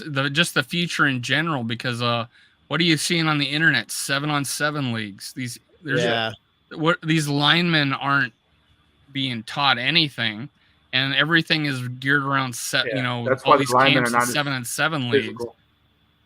Yeah, and people want to be wide receivers. I think a lot of people want to be wide receivers. And you can't get hit going over the middle anymore, so that deters the people who are afraid to get hit. Mm-hmm. Who isn't Addison, by the way, because he catches balls in traffic. Oh, I'm going to be Addison. Me and Rapp were talking about this last night. Do you feel like the NIL, right? The NIL. Good answer from Mateo on the Justin Jefferson. The NIL, is that going to positively affect players coming in the league or negatively affect players in the league? Well, Caleb Williams says he doesn't. It depends on who the first couple of picks are. This is not. He didn't say this, but I know that one account that I'm referring to their success, not whether or not they're going to enter the draft. But because I think there's a more possibility of them not coming out early because they still make money in the NIL. So they may stay a senior year. So it may actually, which should be a positive thing, right? Which will help we can get better. But that's what I was going with that. Caleb Williams may even get better, or is he a type of person to where he's already knows that he already is better than all the college quarterbacks. He doesn't need to prove anything. But I said, he makes money with NIL. So does he play another year? Does he come out? I think borderline people. I think of a guy as a third-round pick. If he makes NIL money, he'll stay. But with a first-round dude like Bryce Young got a $25 million sign-in bonus. So that I don't see Caleb Williams saying, "Hey, let me delay my career 1 year. And I'm going to take this $3 million I'm getting from this commercial." Yeah. I'm like, let me go get my $25 million. NIL has actually helped college football because before NIL became a thing, there's two schools. Mateo brought up one of them. There's two schools that are suffering since NIL has been legal, and that's Clemson and that's Alabama, because they were doing NIL before NIL was legal. Cheaters. That makes a lot of sense. But then I think it probably widened the pool of teams, probably. Yeah. But then there's this fringe teams are just never gonna, get in. But my viewpoint was also these guys are learning to f with their money now, and it will actually weed out the losers because they'll take this money and just slough off. You'll find out who works for it, right? Because this guy gets $1 million or whatever in NIL money, and he just, like what was it, Russell was it the Raiders? He comes in the league, doesn't do Marcus Russell, just doesn't do shit, doesn't look at his playbook. Well, give that guy money in college, he might just take it and go on the beach somewhere. Right. Just, There's the chasing so money. I feel like it might actually take a weeds out the little- losers.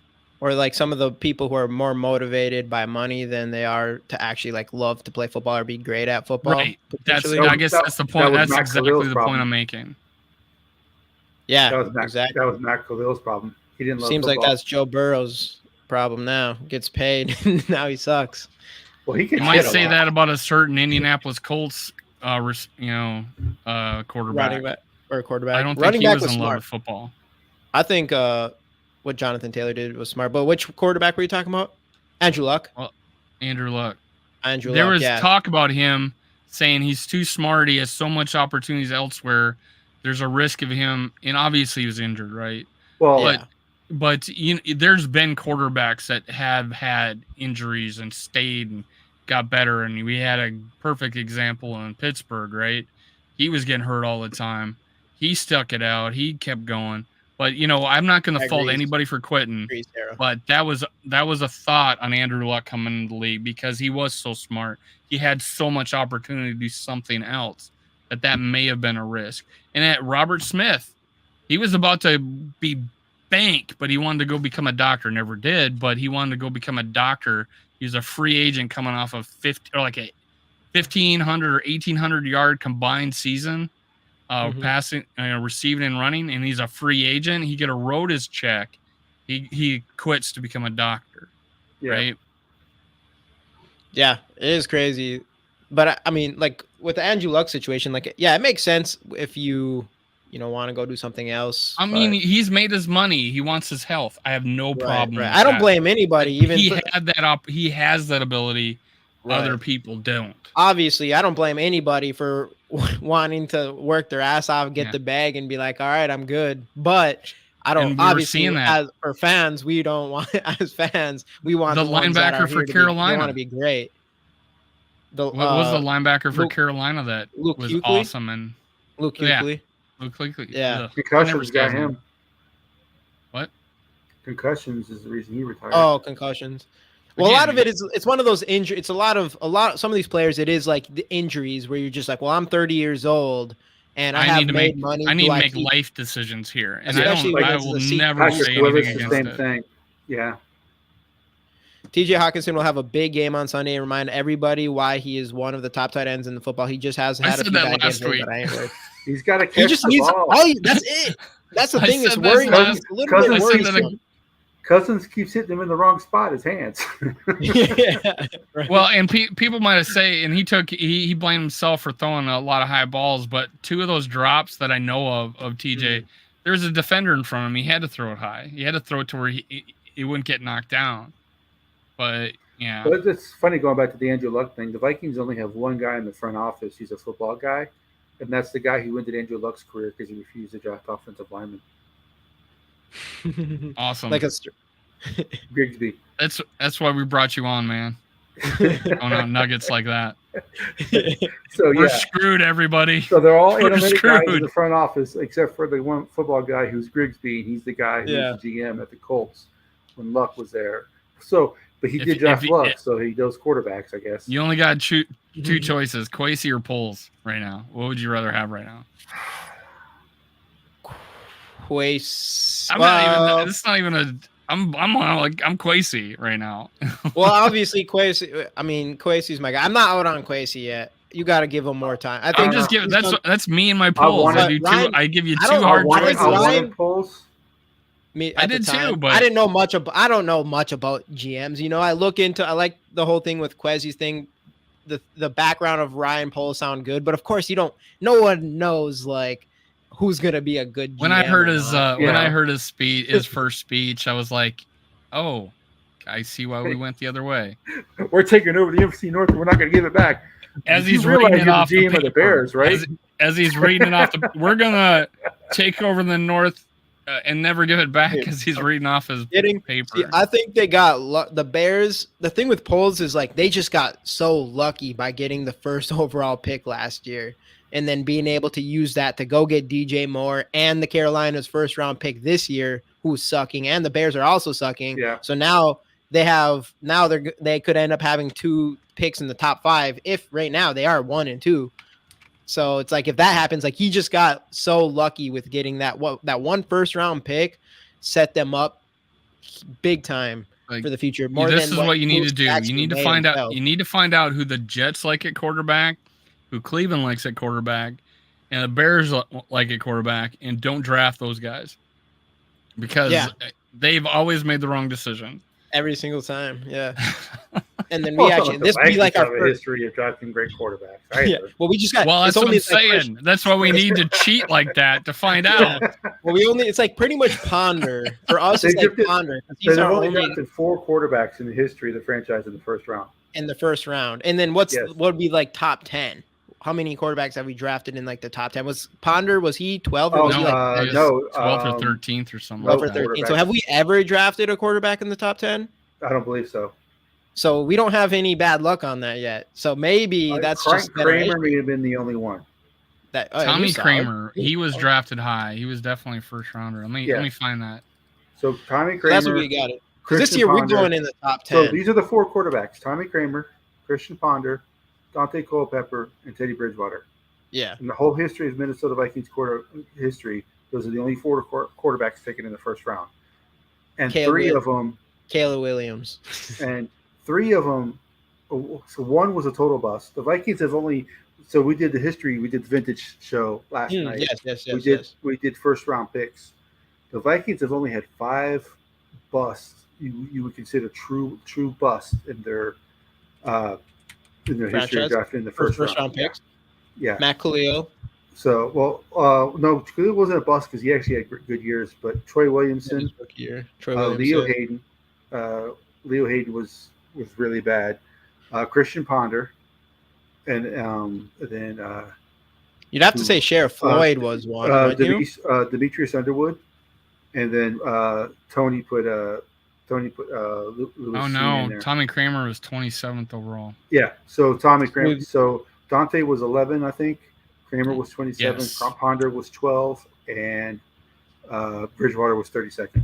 So no, you can say that. Hey, we got a pretty good deal draft. We got a pretty good deal drafting Culpepper. I mean, he's coming out with the NCAA record for completion percentage. Yeah, and he got Teddy was a good deal too. He just got obviously. Well, that's Teddy. We gave Teddy an incomplete because we really don't know how good he was developing, and he was looking really good going into that season. Oh yeah, I think we go to the playoffs if he's healthy that year. Yeah. So, and he's the type of guy that I say, like when it comes to Kirk Cousins, like Teddy is the type of guy that just seems like when he just seems to be a winner. Kirk Cousins can physically throw the ball. He has a stronger arm than Teddy Bridgewater and all that. But you could just feel the leadership coming off of Teddy Bridgewater. Teddy, like the mentality Teddy had was so like he was like when the game's on the line, he's gonna dodge a couple tackles and throw the ball in the right spot. But he wasn't the most talented at all. It was like he was mostly the mental side. It's like Tom Brady is the greatest example. I'm gonna throw a truth bomb out there. He had a terrible deep ball. He overthrew guys all the time. It was coming around. It was coming around before his injury. Yeah. It was coming around before his injury. Yeah, he was definitely getting. He was developing. He was developing. Yeah, he was because he was a hard worker and all that stuff. So he's like a guy that was like, dang, we finally maybe found him. And a lot of fans, I didn't hear much haters on Teddy, and then it was just like, boom. No, I don't think anybody disliked Teddy. We got. I was watching a game with his father in the same room. If Teddy didn't get hurt, and Teddy threw like 3 picks and had like 150 yards. It was his worst game ever. I was like, so everybody was like afraid to say anything because his dad was sitting right there. No, you're probably 100% right on that, Mateo. Yeah, he won because Teddy got injured. Was that the year before we got Kirk Cousins, right? Teddy got before injured the 2017 season. We brought in Bradford.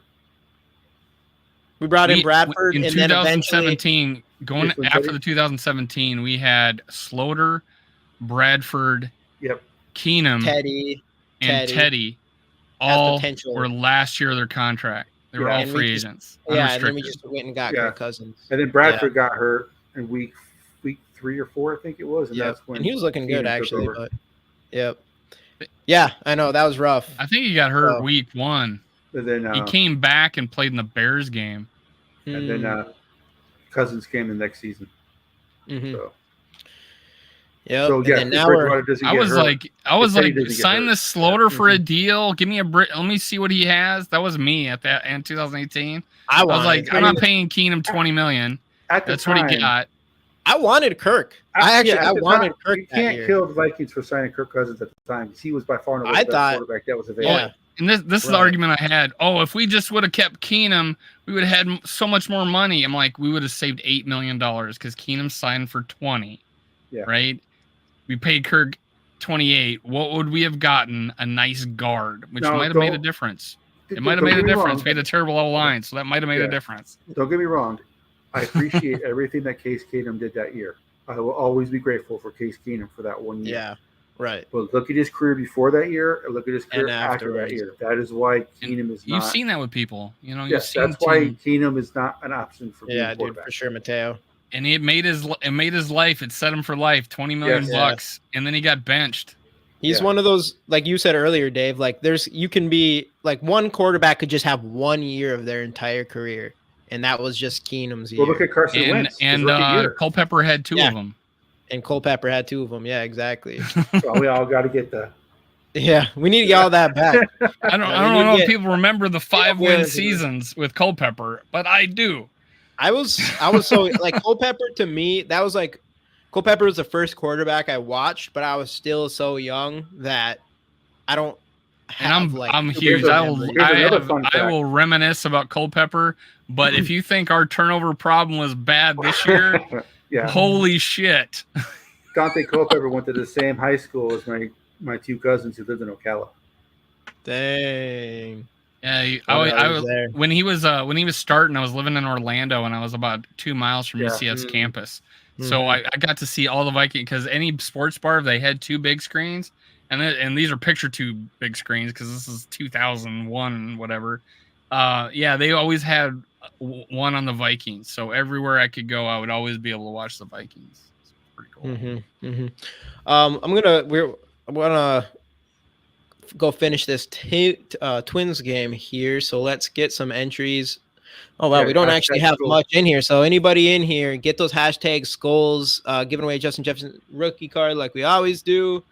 Again, once us, GG Sports Podcast, hits 1,000 subscribers, we're going to give away the Daniil Hunter auto 50, gold auto. When you hit all 1,000? That good stuff. But when we hit 1,000, yep. And we're pretty close. We're pretty close there. But yeah, get those hashtags, Skols in. I think we only have a few in here right now. I haven't done it a lot in this one, but I'll give it away no matter what. I don't care if there's one person in here. Does that count, Jamie? 3. Here we go, Dylan. You got it. There we go. Give me get to 7. Hashtag Skol. I just looked in there. All right. I will also give away 5 entries into the Justin Jefferson. You have to be subscribed to GG Sports Podcast. You have to be subscribed to Purple and Gold for Days, and then Minnesota Sports Talk, and get it to 7. Get 7 entries. We got 10 people watching. Hashtag. There's 6. Okay, I'm giving 5 entries of the Justin Jefferson jersey away. Okay. Well, I don't know why anybody else is there. Sarah's here. Yeah, she won. Oh, she won pretty recently too. Hashtags. Mateo, one more hashtag Skol and hits the button. Yeah. Mateo, there was like Sarah and Mateo now. Didn't Sarah win like 3 shows in a row or something like that? Yeah. Well, she won the biggest ones. She won. Yeah. She's won like Jones. 3 of the bigger ones that we gave. She won the Justin Jefferson PSA 10 and other big. She won. Oh yeah, she won the Justin Jefferson PSA 10. She won Alexander Madison auto. She won like 20 freaking Justin Jefferson cards. And here's the deal, everybody in the chat. If I pull your name out and you're the winner of the Justin Jefferson jersey, I'm going to go check if you are subscribed to all 3 channels. And if you are not, I pull another name out. So GG Sports Podcast. Dang. Well, that's what it's for. It's to help you, help Justin, and help me. That's what I know. I like it. I like that. That's smart. That's smart. It's the only thing you have to do. Yeah. I'm gonna start start getting my channel here going too. Yeah. Once Catch. Oh, by the way, 84 gets his- is everybody? What's your channel now? What's it? it's Well, I it's haven't still- started. I haven't started yet. I'm still on Purple Rain 24/7, but I will. To be start. determined. Yes. y'all know everybody will know. It's to probably going to be the subscribe Skol you. TYA. I'm probably not going to change the name. I'm probably just going to keep it the same. I know that's what I always called you, Skol TY. That was Skol TY. But no, I'm going. I got 6 entries. Give me 7. with Cat. Hashtag Skol. Yeah, get those hashtag Skols in here right now. We're giving away Justin Jefferson rookie card. Right All our now Google tonight, accounts. and then I don't care how many accounts you have to make. I Subscribe got to it. 5. One with work for it. Right Yeah. And then, of course, Dave, if you after the Justin Jefferson rookie card giveaway, we're going to give a giveaway for We got 5 8. entries. 5 entries 8 now. into a chance to get a Justin Jefferson signed jersey, which is insane. Yeah, just get all those accounts in and subscribe. Because once we hit 1,000, that card's I'm giving it away. I'm giving it away. I've been slacking on content. So I need you guys to go in there and subscribe. Yeah, whatever it takes. That's what I like that spirit, Sarah. I like that spirit. YouTube decided to punch me in the nuts today, so I need something to smile about. 9 entries. Let's go. Let's go. I'm gonna run it at 9. We got Skol for life Barber in the building. Let's go, Barber. Let's go. All right, I'm gonna run it. So this is for the Justin Jefferson rookie card. Let's go. Boom. Gotta be here to win. Who we got? We've got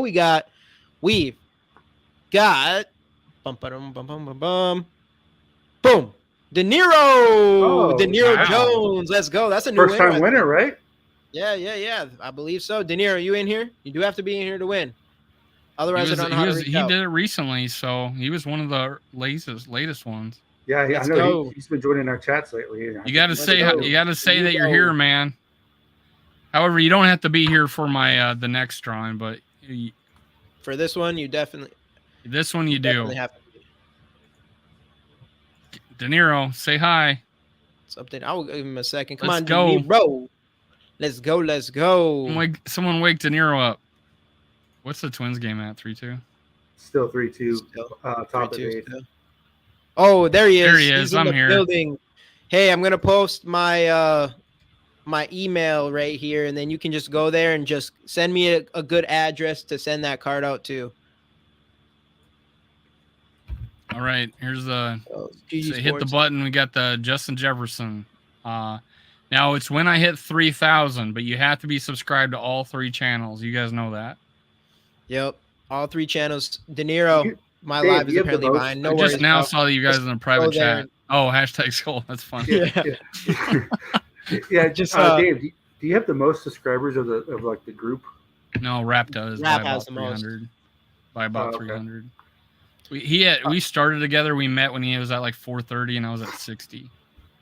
And then I got to 1,000 first, and then I got in a car wreck, and I had to work like constantly, and he jumped up like 700 more than me. It was crazy. He went on just a boom in the offseason. Oh yeah, dude. He went on a boom in this last offseason too. Big time. That's big what I'm time, saying. but This last Rap offseason, fucking makes good just shit. huge. He had a huge couple months, man. He was burning it. Yeah, it's weird. The off season, it's just funny. You just grow more during the off season than you do the regular season. I've been trying feel that. everything, and it's been working lately. Yeah. Until the you've been day, and he freaking punched me in the grinding, nuts bro. today. You've been grinding. I'm like, All right, so 20 De Niro, 20 views? hit up What? hit up the email. I know. I'm dealing with YouTube stuff. Rap and I view Kirk the same. Yeah. But De Niro, hit up the email there. Send me a good address to send that card to. But let's do this giveaway for Mateo, 5 entries. are you saying that you've done 4 MVP Kirk videos like Rap has? True story. I actually never did. I never did the MVP. I've never done it either, but Rap has done like 4 where he's called them. So MVP 5 entries candidate. into the Justin Jefferson rookie. Dylan, let's go, Dylan. I think Let's Dylan's go. won before. I'm not sure. Me, you, I and can't Rap remember. are the greatest Kirk haters. I think Two Evil is definitely in that conversation. Well, I think I was saying that until I saw Sarah last night. I said I've never seen Too Evil to Hope and Sarah in the same place at the same time. It was like Clark Kent and Superman. I'm like, I wasn't sure, but then it was like I got Hey, what up, Mello? And Sarah joined the show last night, and I realized they are two different people. Because I had met Too Evil to Hope, you know. Yeah. Unfortunately, Sarah couldn't. I met Sarah for like 2 minutes. Yeah, so I didn't know you did, so I couldn't take your word for it. I could have took your word for it, but last night I actually met Sarah on air, so now I know there are two different people. Wait, you met Sarah on air? Yeah, she joined live last night with me and Rap. Dang, I didn't know that. I'll have to check that out. I didn't know that, Sarah. The heck? She had an image up. She didn't have her camera on, but she had her. Yeah, that's pretty. She was on air with us, so I got to hear her voice. Dang, that was cool. That's cool. And she wasn't mad. She wasn't mean to me. And I got to say, hey, thank you for the shirt, man. It was a big hit. It was awesome. Let's go. That's awesome. That is awesome. Let's go. Oh yeah, I forgot about Too Evil. Yeah, Too Evil. He's like, I mean, he might be number one. He might be number one. I don't know. Sarah's definitely up there. He wants us to go 2-15. Yeah, you can't really beat that from before the season started, and he's actually the closest to his predictions. The closest right now, unfortunately. Yeah, even the people that had us at 10-7 was looking kind of iffy now. Yeah, I know. I was 12. We had 12 wins, but turning it all around, we're going 10-7. Oh, I don't know, man. Well, I said that before. So let's do that before JJ though. I said that before JJ schedule though. Real quick, and let's see realistically what we're feeling right now. Yeah, realistically, before we go on and get out of here. Let's do it. We'll do a redo. I want to see how I feel because now it's just like now you have JJ in the mix of this. Let me get schedule. Okay, we'll do some Bleacher Report.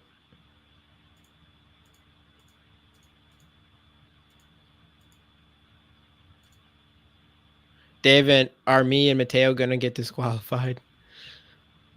All right, so if you are not subscribed, you will. Yeah, you gotta be subscribed. Better be subscribed. If I find out you're not subscribed, yes, crazy you will be. If you're not subscribed. So if I love Kirk, I win. Rigged. No, I'm losing everything. Only 4 people aren't eligible. Me, Jamie, Casey, and Justin. Only 4 people not eligible. Dang, I didn't know that. I'm just kidding. Yeah, you did, because you're chipping in. I did. I'm kidding. All right, so we're let's go down this list right here, starting with the Bears. Actually, we should also probably give a prediction for this Bears game as well. I'll go first actually. So I'm gonna say I think the Vikings, even with Justin Jefferson, I do think the Vikings still win this game. I do think it's gonna be closer though because of it. So I'm gonna say 24-21. Vikings beat the Bears. I said something like 27-17 yesterday, so I'm gonna do that. What do you? Vikings. I think it's gonna be low scoring because I think the Vikings are gonna do ball control without Justin Jefferson. We're doing it with him. I'm gonna say 20, even more without him. I'm gonna say 2017 Minnesota.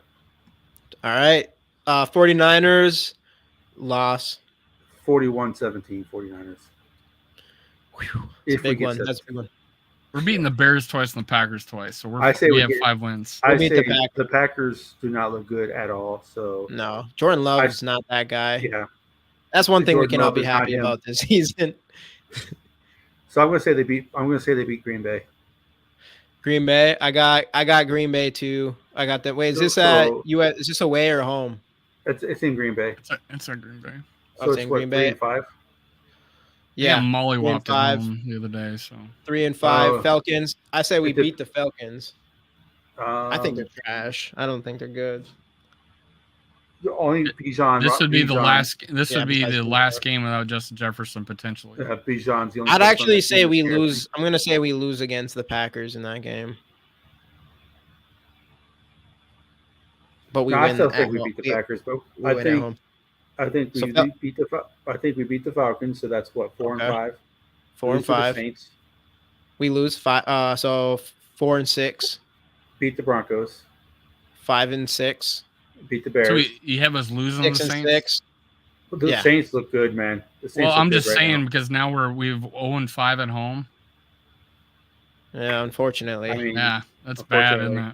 it? Yeah. 6-6. So 6-6 right now, going to the Raiders. See, you never know what Raiders team you're going to get. Yeah. We're 6-6 are going against the Raiders. Yeah. Yep. Okay. Because it's the part And you that's guys the are worst part super of the schedule. optimistic. Well, I mean, they are kind of Purple against some Kool-Aid. not very good teams. I have Yeah. us losing to the Packers here, actually. So he has them 5-7. I have them 6-6. I say they lose to the Raiders. So I say the same thing. So 5. So I'm just gonna let you do it. So we They don't get get too good all of a confused. sudden. Right. And then the They get Bengals. good all of a sudden. The Raiders. They're better at home. All right. But I think Vikings fans show up to that game. I think people have already bought their tickets and got their plans for that we could game. win. I mean, that game could we could definitely win that game. So I too. got But them what going 7. I got them going. So 6-6 before this. You have them 6-7 going to the Bengals. I think they lose to the Bengals too. Lose to the Bengals. So 6-8 Lions. They lose to the Lions. So we're 1-6 at home. Yeah. No, 6-6. So 2 and They beat 6. I Wait, think where were they we at? sweep Green Bay. 6. You had them losing 3 in a row here. So 6-9. So 6-9. 7-9. So We're a finished 7-10. bad team that wins more games. We 7-9. have Well, a better record on the road than we do at home. We have a winning Only record because on the road. Only because of the teams we're playing. I mean, this year Okay. we haven't won any at home. Only yet, because of but- the teams we're playing. We have a better road record. We have a winning road record and a 2-6 home record. I think it's I'm just more. saying, It's going to be more about the teams. I'm just they play. stating it. I'm just Yeah, stating it. I'm not Well, it's judging. it's more about the teams that they're playing more than what it is anything else. I mean, if San Francisco was on the road, that'd be a loss, and that would go as a loss. That's the unfortunate thing. Is like, that's Vikings history. I just don't think the Vikings are going to be as trash, even without JJ. I just don't think people are gonna be as trash without A-Rod, Jamie G. Bro, What's up, Mello? you're talking about the Packers game. I don't know. I just feel like our team is bound to be. Did you have us winning or losing that game. Lions game? I had the Lions sweeping us. Sweeping us. I mean, I hope we beat the Pack. I hope we sweep the Packers. Well, there's potential there. We can't guarantee that they have a playoff spot riding on it, but if they don't, then it's better than not. So I think you ended up with 7-9. I just think the it's thing is I just did that because that's the history of the team. They always seem the way to do this. You know, like last time they start. I mean, they started off 0-5, then they won like 5 in a row, and then they lost 4 in a row. Stuff like that. Exactly. So that's they've kind of done it before. So that's what it feels like it's going to happen, especially this year. Starting 1-4, it just feels like, especially going into our and they haven't been blown out. They're going to take some wins. We're going to take some wins. And we were blown out last year by now. Yeah. You know what I'm saying? So that's another reason why they haven't been blown out. There's a couple of guys on Twitter who are saying, you cannot tell me that we do not have a better. It could be true that we have a worse record right now, but we are a better football team. The defense is way better. Defense is way better. Without Justin Jefferson, the line honestly is way better right now. I don't know why it is as good as it was last year, but the defense is way better. And the line, with Justin Jefferson in there, our offense should be better. It's just the turnovers. It's the only reason why we'd probably say they were not better. But at the same time, you're still 1-4. You're still coming too close in all these games. You still are turning the ball over, and we are starting 1-4 because it just feels like you're going to go towards a mediocre season. And the Eagles game, I think they lost that. I think the Eagles game's a loss, whether they turn the ball over or not. But I think they definitely beat the Buccaneers if they don't turn the ball over. I think there's. You think the Eagles was a lot? I think we beat. How many? I think there's 4. There's 4 in that game, right? 3 or 4. I think we looked better than the Eagles that game. Yeah, but we still. I but still, it's just like even if we didn't turn it over, it's just hard to. Yeah, we couldn't. But even if we still didn't turn the ball over. Like I haven't seen anything from the Vikings to prove me that they'd step up in the situations to get in the head, even if we didn't turn it. It seems like even if we don't turn the ball over, it just means we're not going to make it down the field. We're going to have like 3 and outs and all that. But They haven't look where proved we anything. turned the ball over, though, right? Like the Buccaneers and the Eagles. It was like we were the going one we turnover were in that actually- scoring range. We were in field Yeah. goal one- range. I mean, The one turnover that hurt the worst was the pick 6. Yeah, that was definitely hurt. I don't know. They all of them have been at terrible moments in games. Like it just sucks. It's always like we're making our There way hasn't down the been field. one that it's Bad like turnover. It's bad turnovers. And we also Costly fumbled it on a big punt return too, and they all happened in the first half, right? Wasn't it? Of Against the the, Eagles game against the Eagles? Eagles. Something like Right. that. And then we had a fumble coming. We had a pen, or I don't know if it was a fumble or a interception. I think it was a fumble. Right coming out in the third quarter in that. It was a Eagles sack game, too. fumble. It was a sack Yeah, that's fumble. I how it was is. live. I remember being devastated. Short field. Yeah, Just like last so week that against was the that Chiefs. was the last one. That was the last one. And I then think we had 7 turnovers at that, pretty much in 6 quarters, but a little bit bleeding into that third quarter, which is insane. Right. But So we had 3 the first game and 4 against Philly, right? yeah, I think that's what it was. Yeah. Because I But that's remember the us thing having is, like, 4, even and I with think those it was Philly. turnovers, because last year we weren't dealing with that as much. I don't know. I have to see. Like, it's just like we're waiting around for us to even just really beat up Or a was team, 4 and we and haven't 3. seen it since Switch week 1, since last year. So it's like, I don't know. Even without these turnovers, you're just It's like, I don't know. Something with our game flow. Ooh, wait, what? Byron Buxton's hitting. That's hitting. Ooh. All right, let's hop off this. I'm gonna finish the Twins game. Hopefully, they can pull this victory and we can keep It's going. the bottom of the 8th. So. Oh shoot. Okay. Yeah, pretty much. We were on here for the entire game. But all right. So everybody, will see what happens this game. I think if we win this game, there's a little bit of hope. If we lose this, I do think you see the Vikings blow things up a little bit. We had 4 turnovers against the Eagles. Dang, crazy. But all right, everybody. Thanks for popping in. Later. Yeah, still, even all considering, Skol Vikes. Skol Vikings.